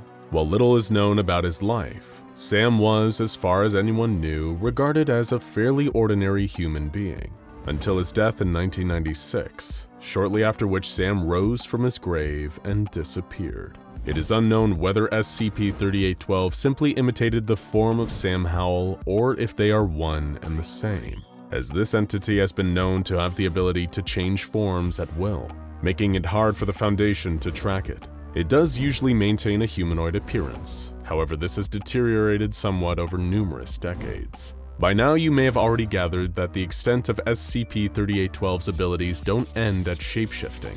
This SCP is a powerful, aggressive, reality-altering entity. Cast your mind back to the recursive stack. SCP-3812 is able to travel upwards through these stacked universes, creating untold chaos using its plethora of world-bending abilities. As far as the SCP Foundation can tell, 3812's sole intention is to become an omnipotent force existing above any and all possible universes. In other words, the top of the stack. Aside from the ability to change shape, SCP-3812's control and alteration of a reality around it is achieved by its long list of latent abilities. This entity is capable of feats far beyond that of normal humans, such as teleportation, telekinesis, and telepathy. However, SCP-3812 is also able to directly manipulate any and all aspects of reality. It can influence and alter observable forces around us, for example the manipulation of matter, energy, weather, and even gravity and other laws of physics as we know them. But the creature can also warp reality on further levels. It's able to erase people, objects, or even concepts to the point where human beings lose virtually all memory of them. With the danger that an entity this powerful poses to our reality, It's not surprising that the SCP Foundation would attempt to nullify its abilities. One attempt by the Foundation involved another unknown SCP, which created an anti-metaphysical field. This was done in the hopes that it would strip SCP-3812 of its reality warping abilities. However, the entity was unfazed. The containment attempt failed, and the remains of the unknown SCP instead resulted in the creation of SCP-239. As for the SCP-3812 entity's own origin, that is still largely unknown. But there does exist a message on a secure server in the SCP Foundation's O5 command, seemingly from another entity belonging to a reality stacked higher above our own, that appears to have created a reality much further down, one that SCP-3812 inhabited. And now it seems that SCP-3812 is climbing up the stack. There is a trade-off of sorts to the abundance of powers SCP-3812 possesses. The entity is in an almost constant state of ascension through different stacked universes, climbing higher and higher, believing every reality beneath it to be a fiction. The creature has developed multiple severe mental conditions that seem to be a direct result of overexposure to different layers of reality. This includes an advanced form of Enigman-Vieter schizophrenia complex, which often manifests in extreme symptoms within the creature. SCP-3812 has been known to suffer from paranoia, dysphoria, depression, an inability to control its emotions, as well as hearing voices, seeing things that do not exist, and possessing multiple personalities. While the creature is usually aimless, SCP-3812 has been known to have random outbursts that can cause anomalies within local space and time. But thanks to it experiencing so many different layers of reality, traveling upwards through what it perceives to be fictional universes, SCP-3812 displays difficulty in separating what is real and what is imagined. In fact, reality and fiction have become one and the same to SCP-3812, because as far as it is concerned, they literally are the same. Each new reality it inhabits is just fiction for the reality stacked above it. So then how are we supposed to contain or neutralize such a powerful reality-altering creature that cannot distinguish between what is real and what is fictional? The Foundation knows that its own procedures to keep SCP-3812 contained would be ineffective. This entity, by its nature, cannot be contained. Any attempt to keep it locked away would easily be undone by any one of its numerous powers to warp reality. Locking it in a cement box at the bottom of the ocean would be pointless. It could teleport out, or turn its cell into nothing but dust. Putting it in a vat of acid to endlessly burn it would just result in it turning that acid to harmless water or air. SCP-3812 can manipulate events throughout time, and so it could easily prevent itself from ever being contained. It is even possible that any individuals, even Foundation staff who may have previously tried to lock the creature up, now no longer exist thanks to SCP-3812's abilities. And there would be no way to determine this, since we wouldn't be able to remember that the person had ever been in our reality. The Foundation's best hope is to keep SCP-3812 where it is, and hope it remains docile. If they are able to keep it away from large population centers, then the risk of 3812 having any sort of psychic influence over citizens or warping reality and causing the deaths of millions or even billions is at least reduced. But of course, it is never fully gone. On at least one occasion, SCP-3812 has caused a truly catastrophic event. For some reason, SCP-3812 decided to turn itself into a star, spinning endlessly. And it did so.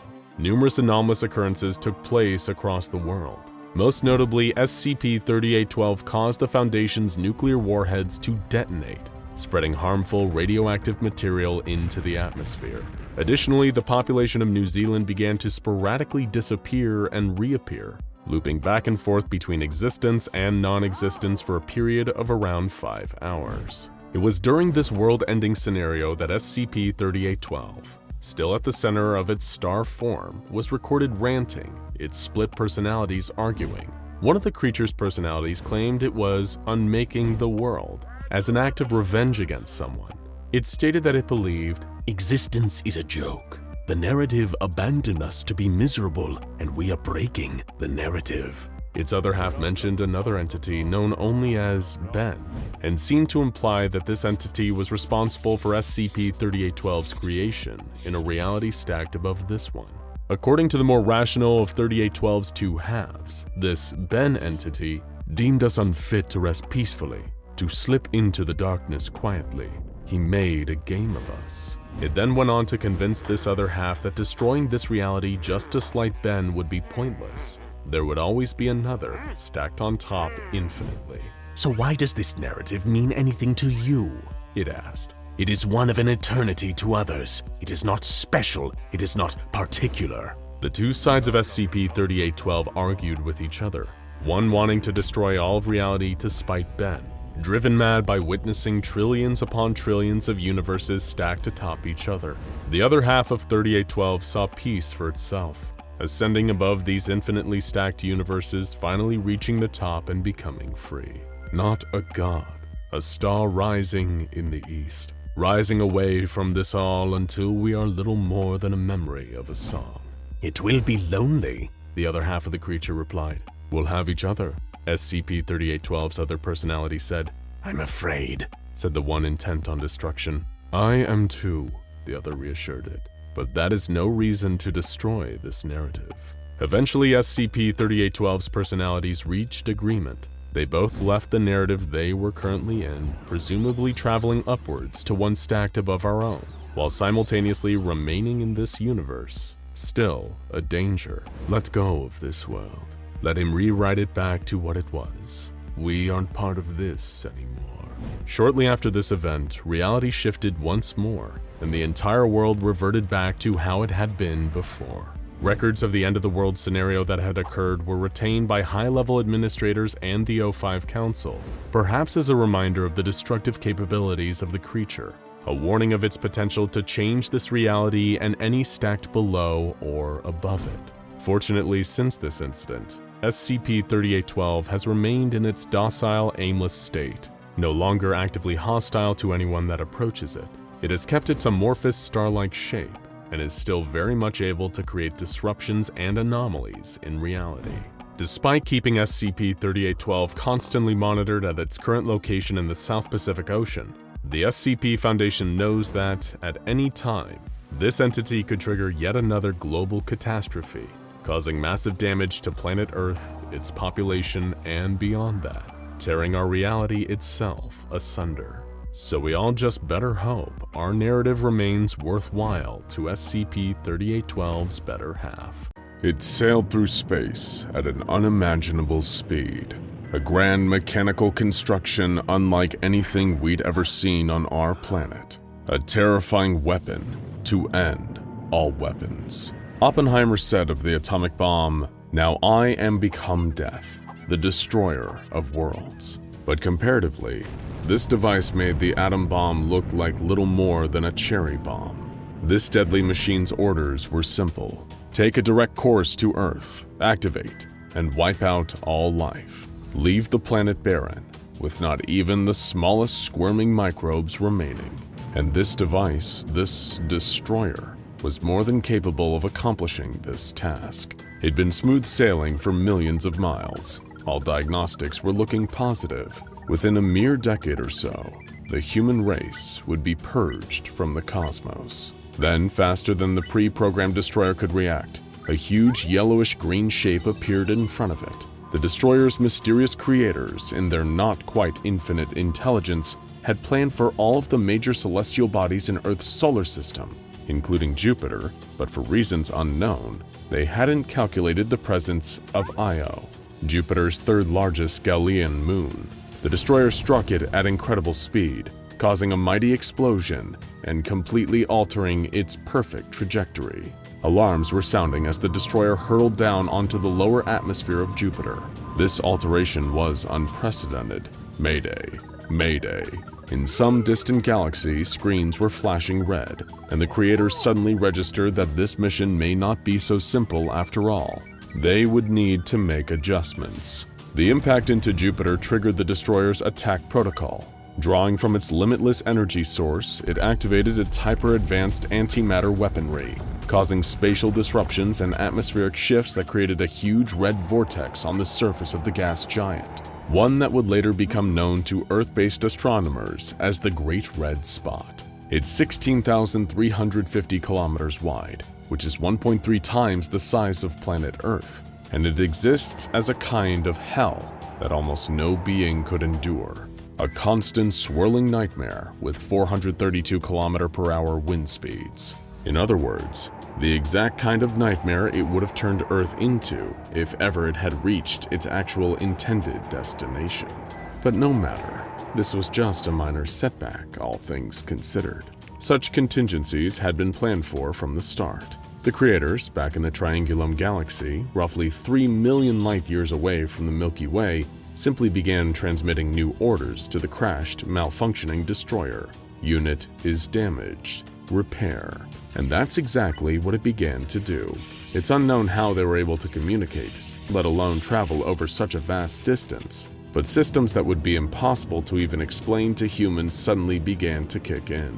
It released a legion of hardy, self-made octopod repair drones that began to search for the machine's missing parts, presumably hidden within the gases of Jupiter or pulled in by the gravity of its nearby moons. Other drones would remain at the destroyer's side, conducting repairs and guiding its vital systems. Presumably to this machine and its creators, humans are like mayflies, insignificant creatures with such tiny lifespans. Here today, gone tomorrow. The machine would conduct its repairs and be upon us within a mere few centuries, barely even diverting from the schedule. The one thing the creators didn't anticipate was the formation of a little organization called the SCP Foundation, perhaps the only hope humanity has in repelling this doomsday weapon. The question we need to answer today is, will they be enough? Terrifyingly, this device has been intent on our destruction since long before the SCP Foundation was even a glint in humanity's eye. It entered our solar system and crashed on Jupiter all the way back in 1665. We know this thanks to the writings of Italian astronomer Giovanni Cassini, who recorded detailed notes in his journal on what we would later dub SCP-2399. On October 8, 1665, he wrote, "I have observed something extraordinary in the heavens. Last night, as I gazed through my looking glass, I saw what appeared to be a star of great luminescence streak through the far reaches of our solar system. I have never recorded an object moving so fast. It had surpassed the outer planets in fewer than 2 hours. As I watched by my own 2 eyes, I saw it slow as it closed on Jupiter, make a sharp turn and disappear into the planet itself. I saw many bursts of light afterwards, but although I could continue to peer at it until the sun broke, I saw no additional disturbances in the night sky. I must continue to document these changes and will alert my colleagues when the day is upon me." On October 15th, I took Peter to my observation point last night. But a week from the last night I saw the fire rain upon Jupiter in the heavens. He brought along his own looking glass, and together we aimed our view upon the giant. To our surprise, a magnificent change had occurred. Where once the distant world only showed bands of color, there was now a great red spot where the star came to rest on the surface of Jupiter. Peter was incredulous, of course, that such an amazing discovery could have taken place before our very eyes. I will continue to take note of this. On October 18th, tonight as I peered through my looking glass, I swear on my life that I observed what I looked to me like explosions and starbursts emanating from our red spot. I fear my mind is playing tricks on me, for there has been no record of such a violent outburst by a heavenly body since the dawn of astronomy. I will consult with Peter on the morrow and hopefully glean from him some advice on the matter. On October 19th, Peter sees the same as I. As I approach him with my concerns, he leveled the same with me, and through our following discussion, we concluded that there must be a powerful reaction to the falling star I saw upon the first night, and not the product of our own shortcomings. I am left wondering what cataclysmic event must be taking place upon our heavenly neighbor. Our work to document this must go on. And the work of documenting SCP-2399 has indeed gone on for centuries, just as the machine itself has never once ceased in its extensive repairs. It was first spotted by modern humanity and by extension the SCP Foundation in 1963. As soon as the technology existed to send satellites up to Jupiter, the Foundation began studying this frightening new foe up close. trying to get the true measure of its abilities. They discovered that the weapon has a mysterious internal power supply that seems impossible to run down, as well as an advanced targeting system, self-repair abilities, antimatter weapons, and matter-disrupting capabilities. It also appears to have advanced shielding systems that make destroying it currently impossible. And seeing as it's a massive piece of military machinery 514.18 million miles away from Earth, it's impossible to truly contain.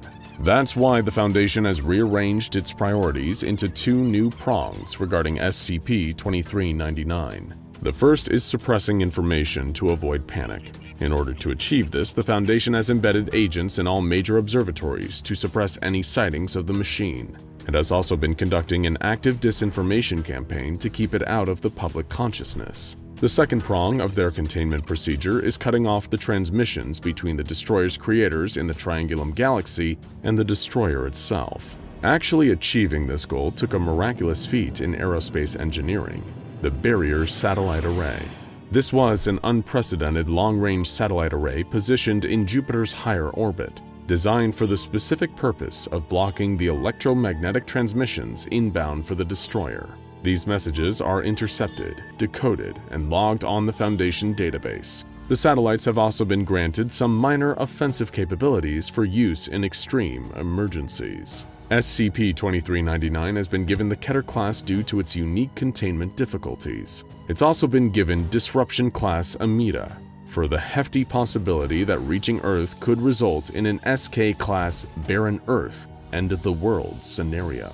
On top of that, it has been given the Risk class Danger due to the very high potential of all of this actually coming to pass. The biggest concern for the Foundation at present is the accelerating rate of repair that the destroyer seems to be exhibiting. Back when they first observed the destroyer up close, it was repairing itself at a rate of 0.12%. However, that rate of repair has now risen to 0.78% annually. According to all known metrics, its current level of functionality appears to be 59%. If it ever reaches 75%, then, to put it mildly, we're all going to be in a lot of trouble. Current projections say this is incredibly likely to occur in the next 25 years, and if we don't figure out a way to stop it before then, the Earth is doomed. The SCP Foundation received a chilling wake-up call about the severity of the situation when one of the barrier units noticed one of the destroyer's repair drones zeroing in on a piece of debris that seemed to be part of the destroyer's communications array. Considering that the Foundation's main weapon against the destroyer right now is blocking its communication capabilities, allowing it to repair its communications array would be an unacceptable failure.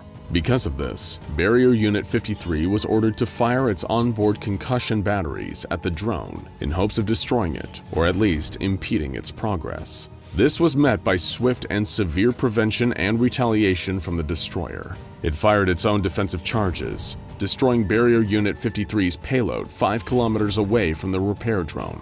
It subsequently destroyed Barrier Unit 53, as well as several other barrier satellites that just so happened to be in its vicinity.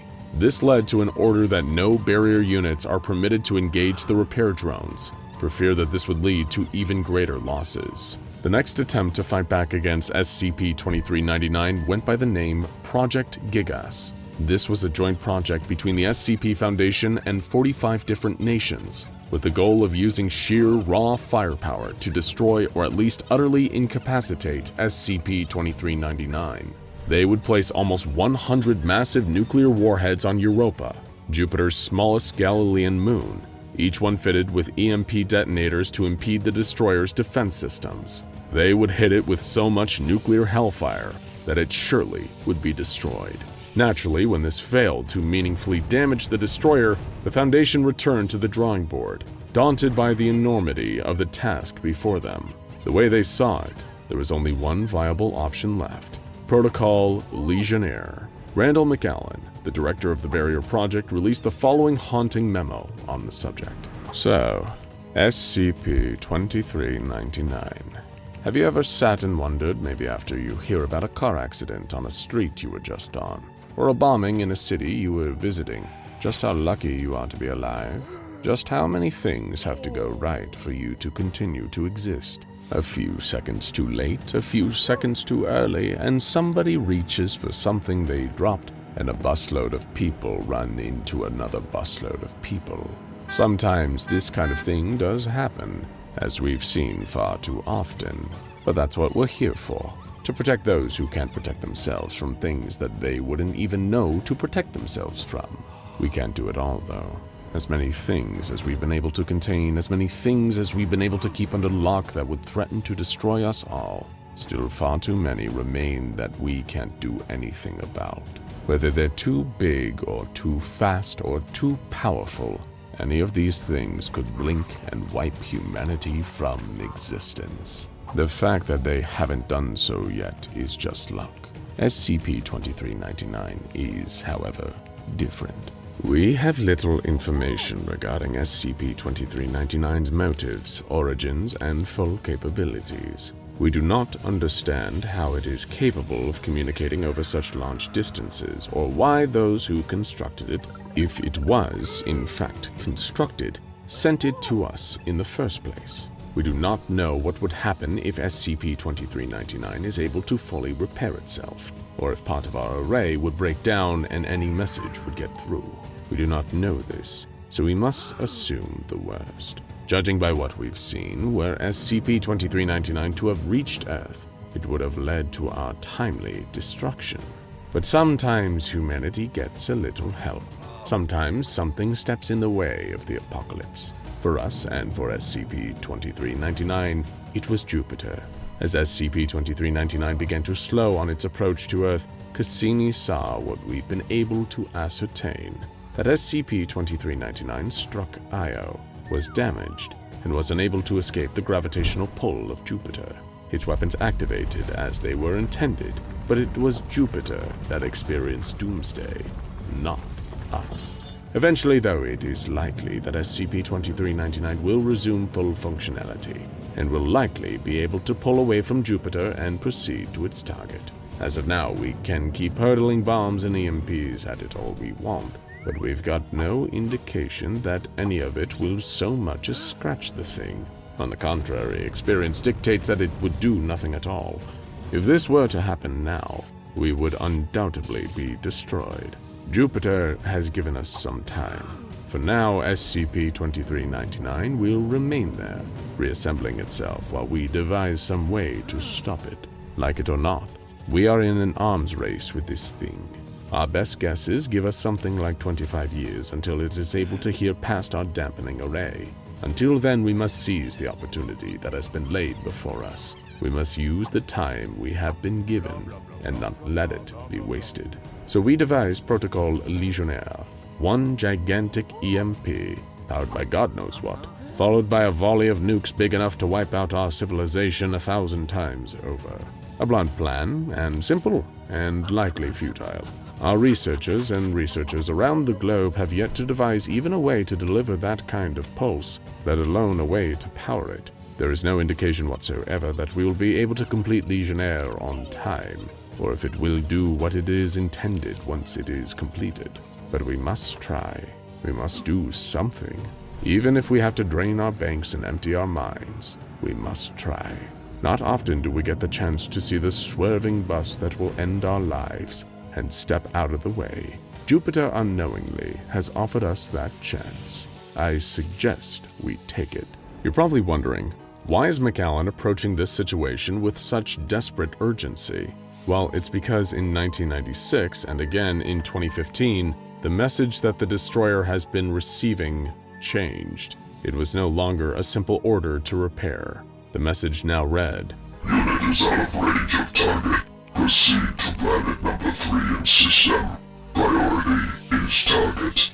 Cease repairs." And if that message ever gets through, time is already up for all of us.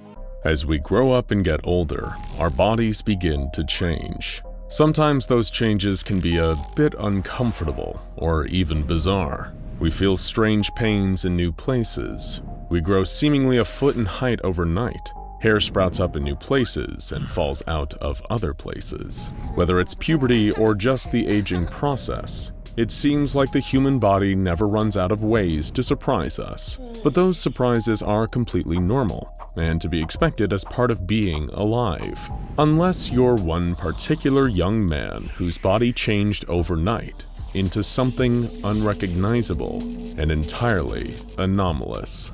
That's when a very special individual we'll be calling Matt Terra comes in. Matt was an ordinary 24-year-old man, with nothing particularly interesting about him. Sure, he was a nice guy, he was smart, he was great at chess and video games, and had an impressive memory for science trivia, but there was nothing unusual about him. Every day he would get up, go to work at a board game and comic book store, chat with his coworkers and make a few sales, head home, make dinner, relax, and go to bed ready to do it all again the next day. It wasn't a glamorous life or that exciting, but it was a pleasant life, and he was happy to live it. One night Matt was having a difficult time sleeping. He was tossing and turning, waking up every few minutes to a dull, aching feeling in his stomach. He didn't feel feverish or sick, and the pain wasn't sharp or indicative of an emergency, so he shrugged it off as indigestion and tried to get back to sleep. We've all been there, right? Eventually, he nodded off all the way.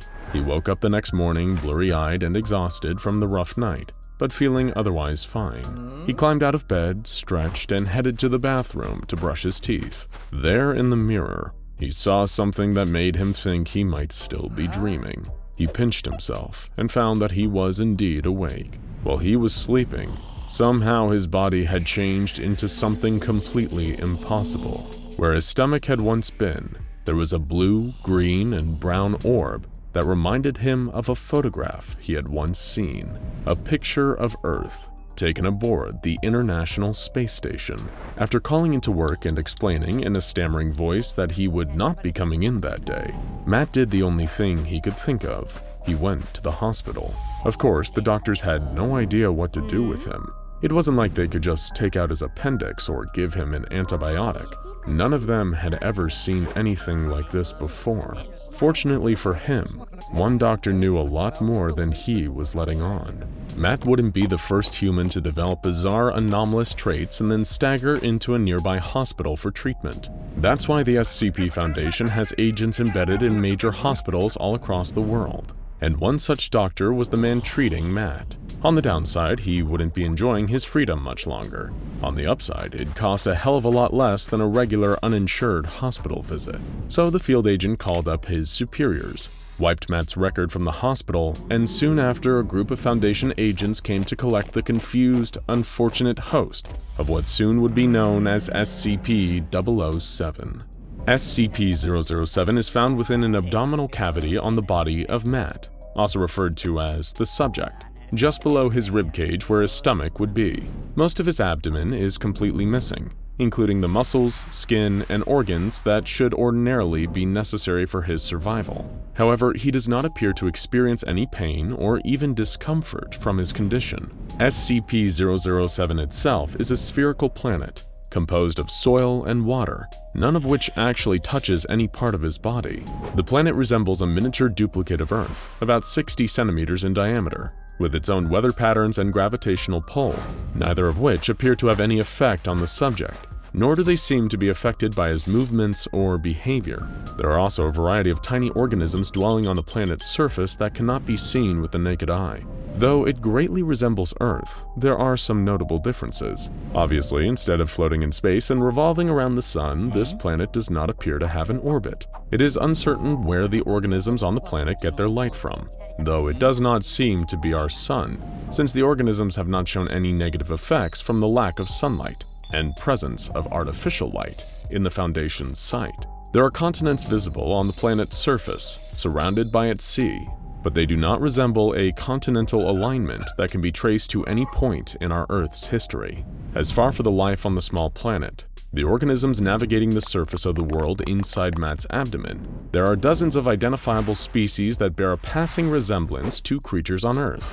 There are blue cow-like livestock, species of bird that appear to have scales, red and orange trees, and other plant life, and two intelligent species that are notably and significantly humanoid, in appearance and behavior. Observation of these intelligent species via microscope and digital imaging has revealed that they operate in societies and are consistently developing and improving their technology. Though their technology was incredibly rudimentary when Matt was first brought into containment, resembling early nomadic human civilizations, it has progressed to the level of 15th century humanity. The research team assigned to SCP-007 has noticed the recent introduction of a version of the printing press, used to produce what appear to be pamphlets and even entire books. The language these books are printed in is unrecognizable, and so the contents of these materials are currently unknown.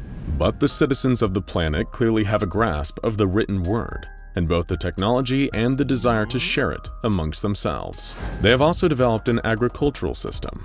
Their farms have progressed to the point of using new innovations such as windmills, used to mill grain, wheelbarrows used to transport crops and other supplies, and the practice of crop rotation. Unfortunately, with these positive developments comes the ability to escalate conflicts and wage wars. They look to have created parachutes, gunpowder, and other explosives, and their own versions of the muzzle-loaded rifle. However, in spite of the ugliness of battle, there is beauty too.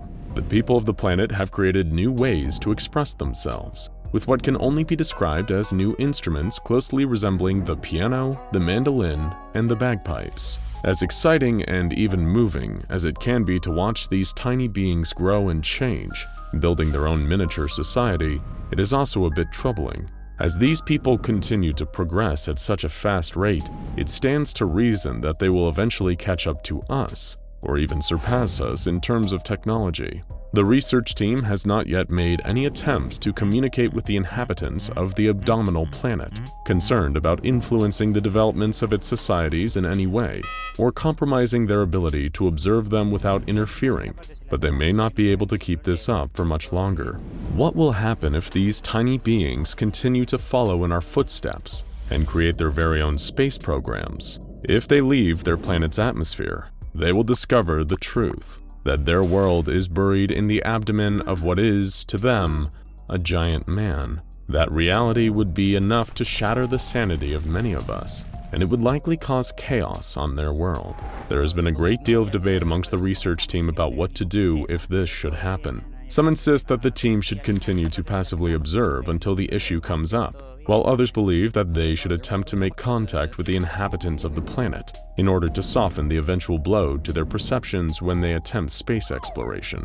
Currently, the debate rages on, as the research team keeps an eye on the progression of the little civilizations. Hopefully, if they do eventually make contact, they will find a way to make it clear that we come in peace. So, who is Matt Terra, the subject? He is a highly intelligent young man, with a shockingly casual attitude towards his body's anomalous properties. When asked about the planet, he simply says, "I just woke up one day and there it was. I don't have any idea how it got there." Testing revealed that he is genetically human, and there is nothing unusual or even notable about the rest of his body. He provided his name willingly upon arriving at the SCP Foundation, but no one of his name and age has ever lived in his hometown area according to public records. To verify his identity, he was able to produce a social security card and a driver's license, which did not appear to be forged or altered in any way. However, when the numbers were run through the system, there was no match. Officially, this man does not exist. It is not entirely certain where he came from, or why there is no record of him, but one researcher posited that he somehow crossed over from a parallel dimension, or that the presence of his abdominal planet added as a kind of cognitohazardous effect to him that erased all perception of him from any records. Whatever the case may be, wherever he came from, he is here now. Because he has not yet attempted escape or even shown a desire to leave the Foundation's site, there are no strict containment procedures in place. The only active containment procedures for SCP-007 are for the subject's safety and security. He lives in a sealed room with furniture and other items, which are granted upon request as long as they do not pose a security risk. The subject's room includes an easy chair, a bed, a beanbag chair, a television with access to several movie and television streaming services, a number of video game consoles, an espresso machine, a microwave, a refrigerator, an exercise bike, and a bookshelf filled with books and graphic novels. Though he does not appear to require food or water in order to survive, he enjoys consuming both food and drinks, and is especially fond of coffee, sodas, grape juice, sour cream and onion potato chips, mangoes, and the occasional treat of Chinese takeout, an opinion which he shares with the eccentric Dr. Clef. The head researcher assigned to SCP-007, Dr. Cho, has a weekly game of chess with Matt, during which he evaluates the subject's mental health and general emotional well-being. Over the course of these games, the two have developed a friendly relationship, with each man winning about half of the time. Matt asks about Dr. Cho's family, and in return, Dr. Cho checks in about his containment situation, seeing if there's anything the Foundation can provide to make his time with them more comfortable. Most recently, Matt requested a computer with an internet connection, mainly so that he could play his video games in online co-op mode, but this request was denied out of a concern that it would compromise Foundation security. Sympathetic to his desire for company, Dr. Cho has begun to allow the subject to have visits with SCP-507, who will stop by his containment facility during his inactive periods for a movie night or some video games. Matt has described 507 as his best friend aside from Dr. Cho. In spite of the intricate world inexplicably floating in his body, the subject leads a relatively simple life. He does not seem to be restless or resentful at all. In fact, he seems largely content. Though his future is uncertain, and he is living through a completely unprecedented anomalous experience, he is probably one of the happiest anomalies contained at the SCP Foundation, and definitely one of the most at peace with his anomalous status. Whatever happens next for him, he will probably be ready for it with a smile, and there's something we can all learn from that. It goes without saying that the SCP Foundation archives are filled with some terrifying monsters. Even the deadliest creatures can, in theory, be defeated, or at least soundly avoided. After all, they're just flesh and blood, or in some cases, metal or concrete. But what if reality as you know it one day just broke? Or worse, you were transported to a reality so frightening and alien to our own that death seemed like the only escape. But you couldn't even give yourself that. This brings us to today's topic. The terrifying alternate reality of SCP-3001. The Foundation is no stranger to freaky alternate dimensions, but what was experienced by Joint Lead Researcher Dr. Robert Scranton at Site-120 is a truly unique nightmare. Co-managed by his wife, Dr. Anna Lang, Site-120 is a facility largely designated for research into SCPs with dangerous reality warping capabilities in order to mitigate future containment breaches. Reality warpers are among some of the more perplexing and dangerous SCPs, from the pocket dimension creating SCP-106 to the SCP creating Dr. Wondertainment and everything in between. Scranton and Lang's goal to further study such entities was an admirable one, if a little overambitious. And on January 2, 2000, during the testing of a new technology created by the Foundation's leading power couple, disaster finally struck. Scranton and Lang had already been the brains behind one of the Foundation's most valuable tools in the fight against reality-bending SCPs, the Scranton Reality Anchors. Their follow-up, the Lang-Scranton Stabilizer, or LSS, likely would have been an even more advanced variant of their earlier invention, and should have been a huge success for the team. But things didn't turn out that way. Dr. Scranton and several other researchers were gathered in Reality Lab A performing routine tests on the LSS prototypes. While other technicians ran diagnostics tests, Scranton stood at the control panel, the blinking red light above the console confirming that everything was going according to plan. But as anyone who's fallen victim to one of the Foundation's many anomalies will tell you, just because you've done everything correctly doesn't mean you're safe. Scranton began operating the machine, not knowing that something was rumbling up towards him from below.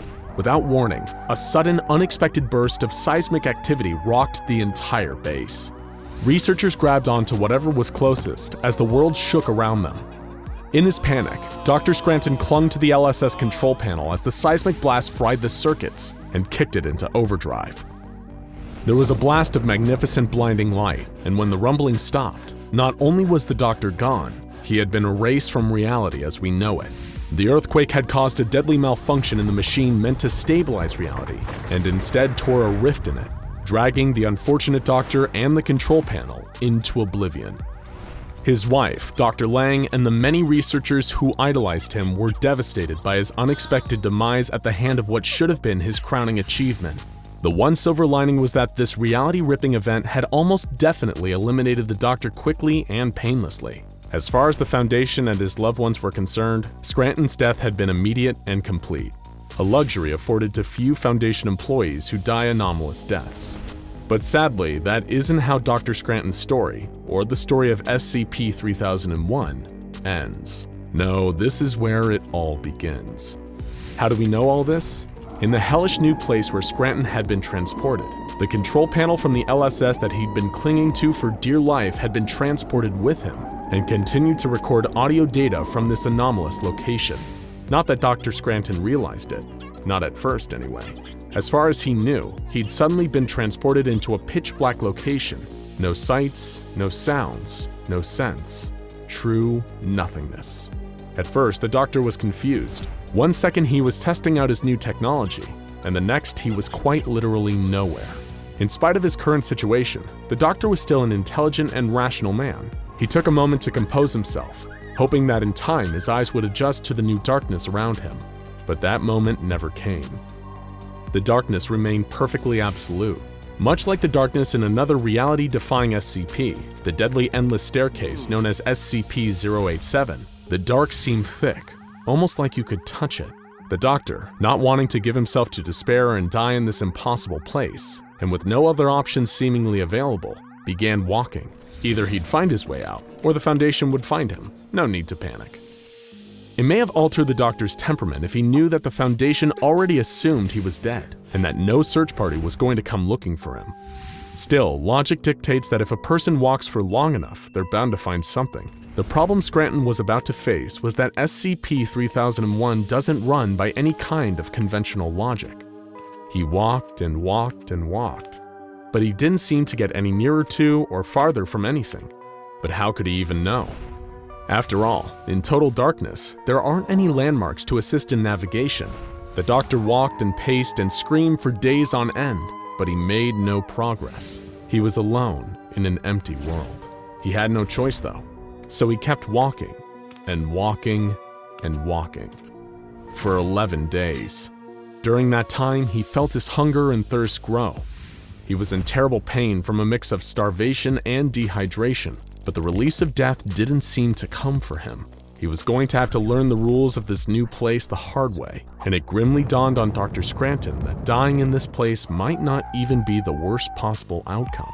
He paced and repeated facts to himself, hoping to ground himself in the moment and avoid the panic that could so easily set in. Name, Robert Scranton. Age, 39.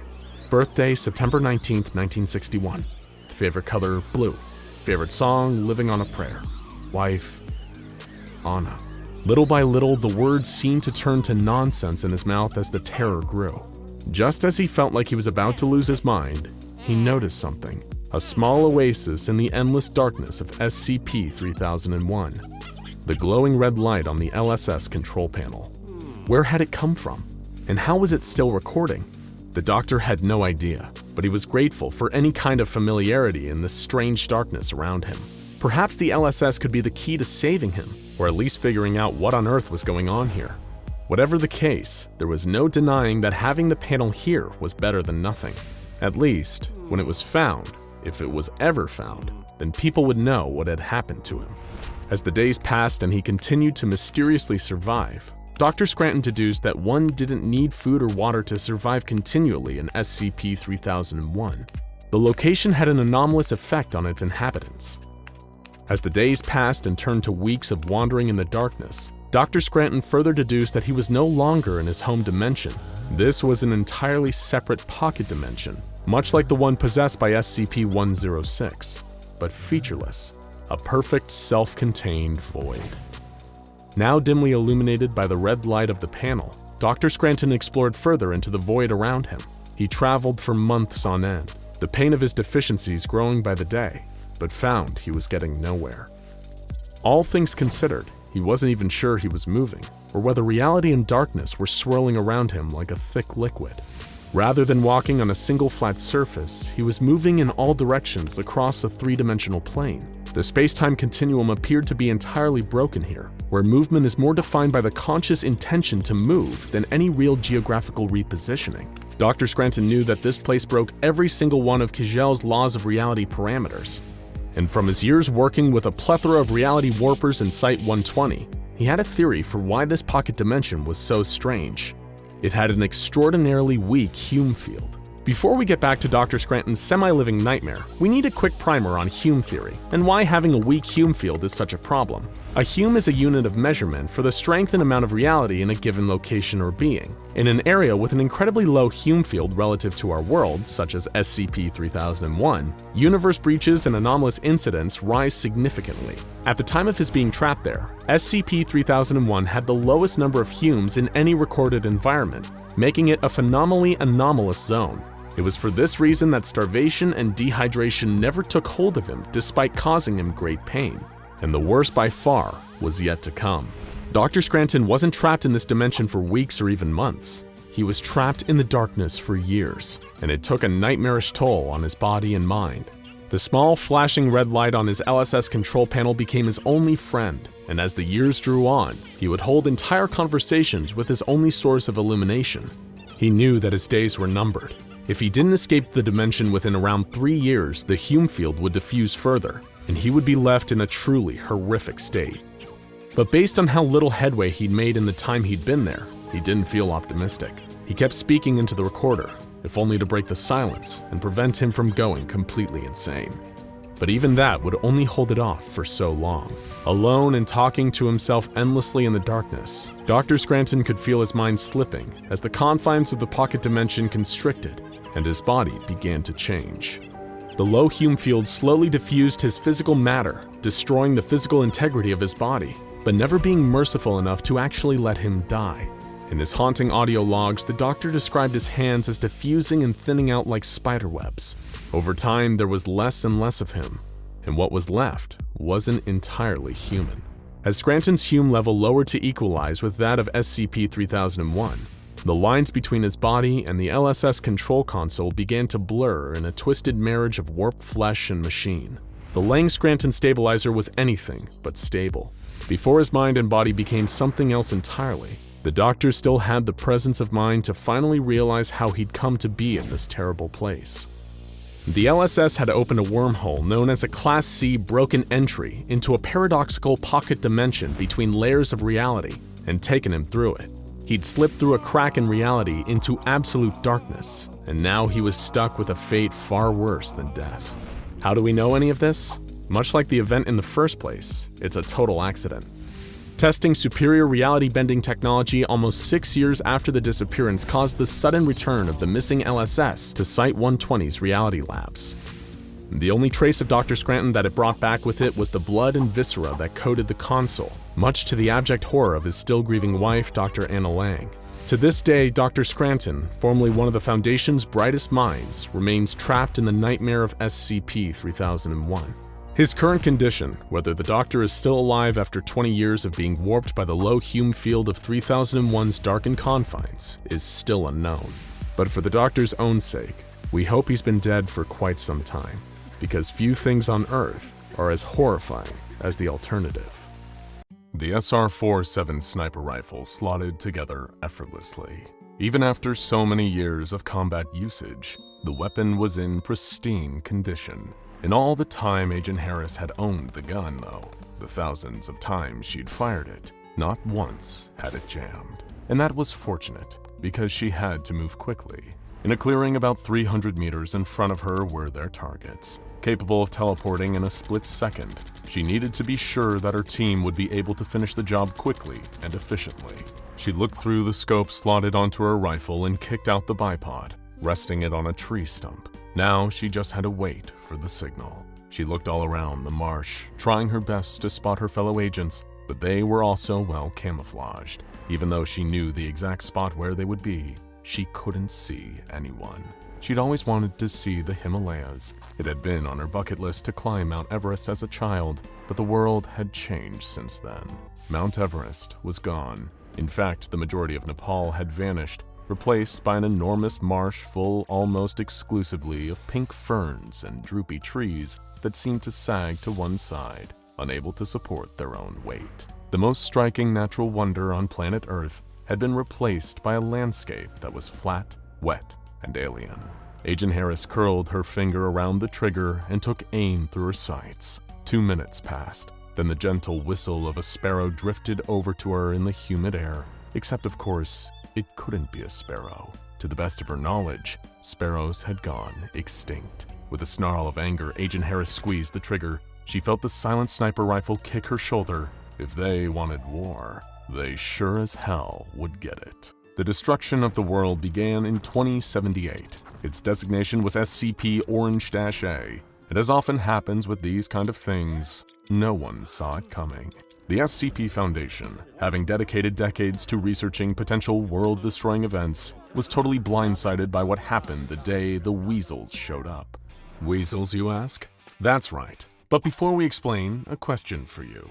Is something interfering with your happiness or preventing you from achieving your goals? Regardless if you have a clinical mental health issue like depression or anxiety, or if you're just a human who lives in this world who is going through a hard time, therapy can give you tools to approach your life in a very different way. And that's why I'm excited to tell you about today's sponsor, BetterHelp. BetterHelp's mission is to make therapy more affordable and more accessible, and this is an important mission because finding a therapist can be really hard, especially when you're limited to the options in your area. BetterHelp is a platform that makes finding a therapist easier because it's online, it's remote, and by filling out a few questions, BetterHelp can match you to a professional therapist in as little as a few days. It's easy to sign up and get matched with a therapist. There's a link in my description. It's betterhelp.com/SCP Explained. Clicking that link helps support this channel, but it also gets you 10% off your first month of BetterHelp, so you can connect with a therapist and see if it helps you. And because finding a therapist is a little like dating, if you don't really fit with that therapist, which is a common thing with therapy, you can easily switch to a new therapist at no additional cost without stressing about insurance, who's in your network, or anything like that. So if you're struggling, consider online therapy with BetterHelp. Click the link in the description or visit betterhelp.com/SCP Explained. Thank you again, BetterHelp, for supporting this channel.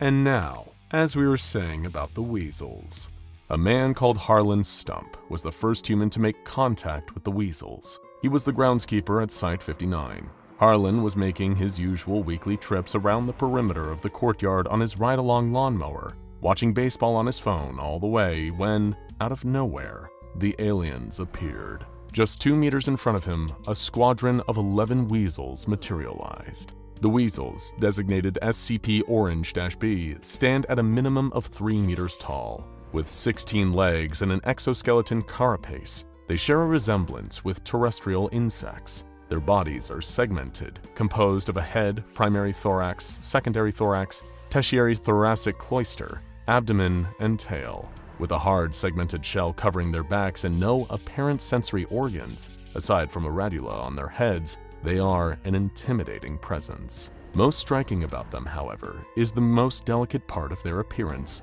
On their backs, each weasel has an array of flora growing in a kind of garden. It appears that each weasel has a different array of flowers growing from their backs. Understanding the meaning of these gardens can be difficult, but it appears the more extravagant it is, the higher ranking the individual weasel is. The 11 weasels that appeared before Harlan Stump each had a very vibrant garden indeed, but no more so than the weasel held aloft in an ornate palanquin.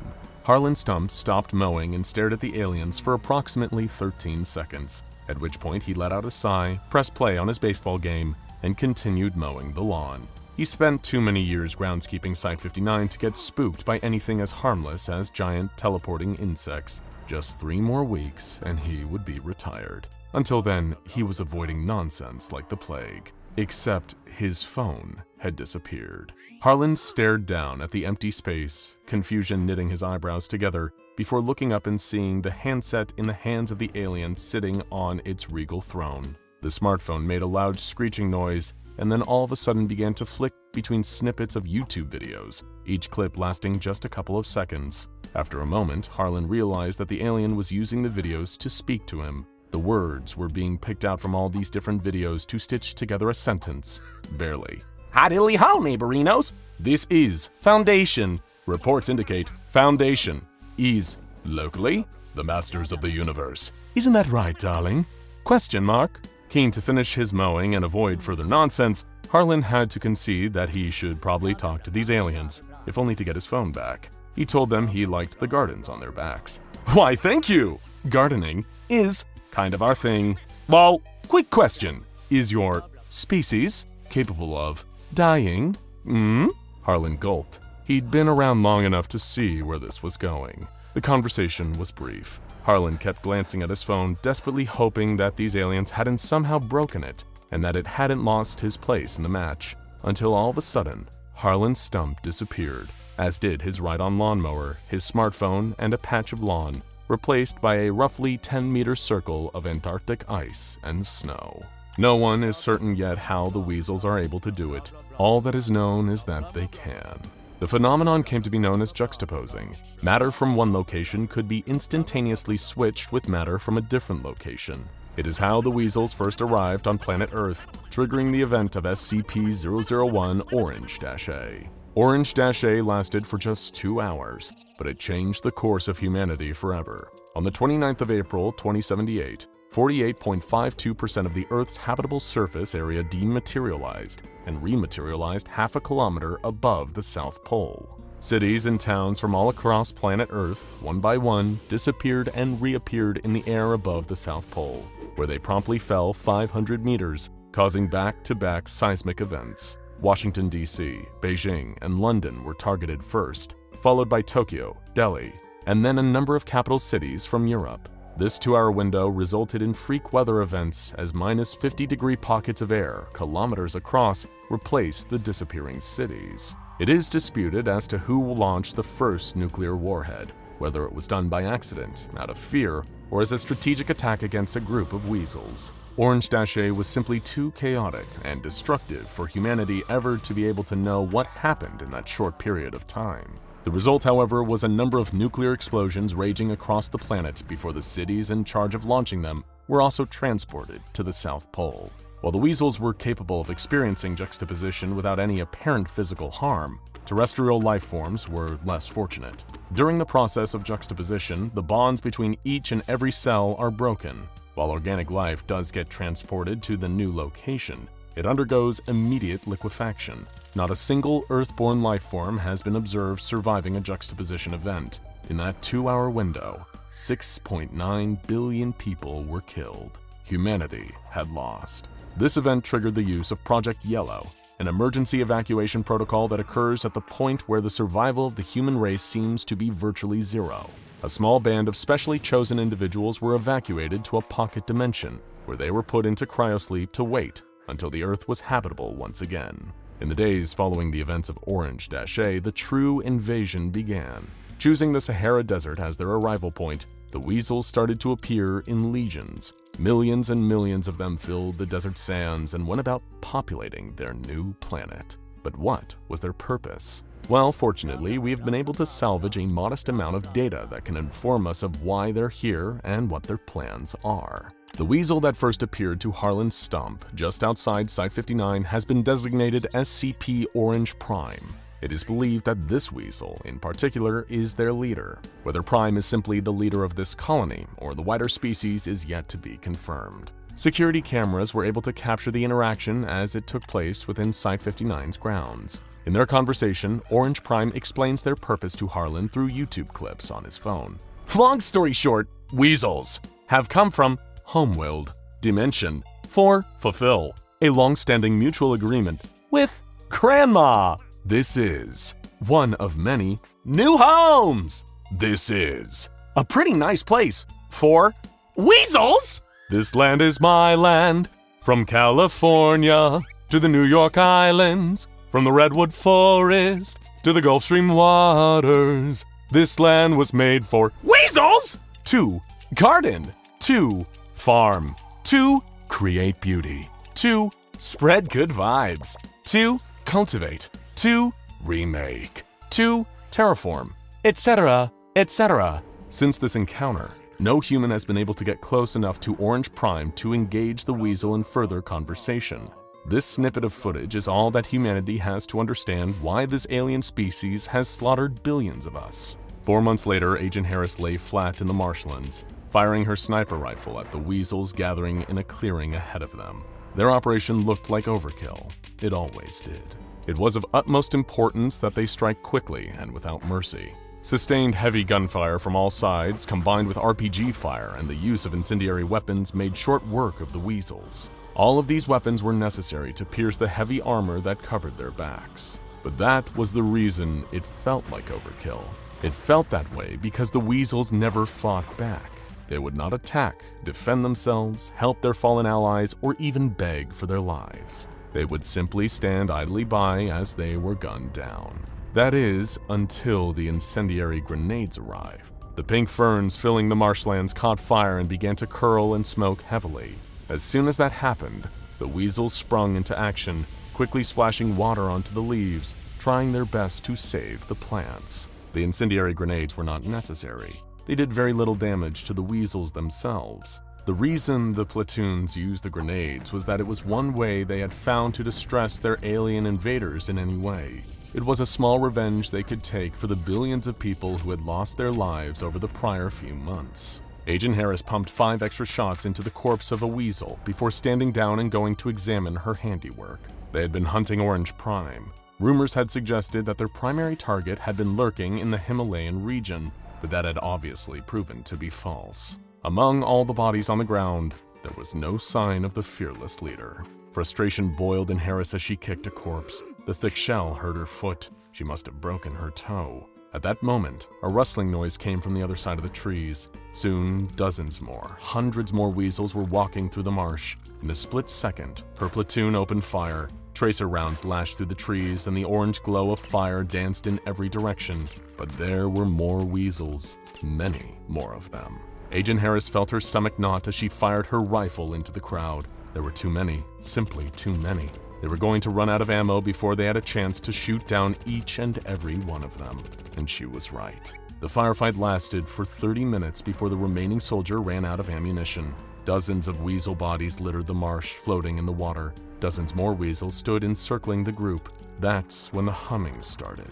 Whenever a juxtaposition event occurs, it is always accompanied by the weasels humming to themselves. It is unclear whether this is the cause of the juxtaposition or simply a ritual that they perform, but every soldier has come to know that sound, and each one of them fears it in the pit of their stomach. So they started to disappear all around her one by one, replaced by puffs of cold air with snowflakes still gently hanging in the breeze. The human population of planet Earth dwindled as the weasel population bloomed. Large swaths of the planet were terraformed one by one to make room for alien flora. The South Pole became a larger and larger dumping ground for all the detritus that had once been the most celebrated works of the human race. The Mona Lisa was torn and forgotten, buried under many kilometers of concrete, exposed sewage works, and apartment complexes. And the situation only got worse in October. Acting against prior instructions from the Foundation, the Global Occult Coalition launched Project Popgo, a 200-megaton nuclear warhead,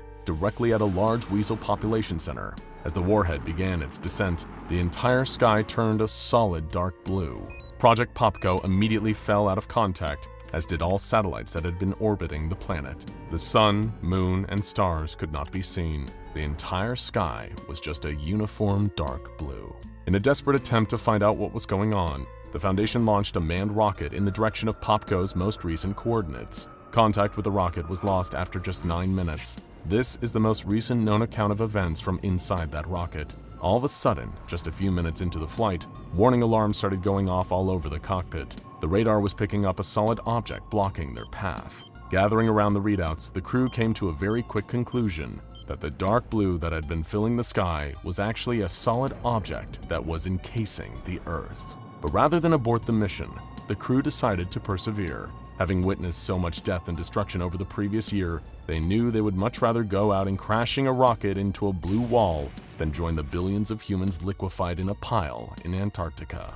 Closing their eyes, bracing for impact, the crew readied themselves for their now inevitable deaths, but it didn't come. Instead, the rocket was able to force its way through the dense blue object, falling apart as it went. Ground control lost contact with the ship. Nothing. And then a few seconds of audio. The crew had made it. They had somehow managed to pierce their way through the blue shell that was surrounding their planet, and were out into, not space, the Earth. The entire planet had been juxtaposed. Willkommen! Bienvenue! Welcome to an exclusive behind-the-scenes look at Heaven. Now go check out SCP-001, 15 files protected by Memetic Kill Agent, and SCP-001, You Are the Anomaly.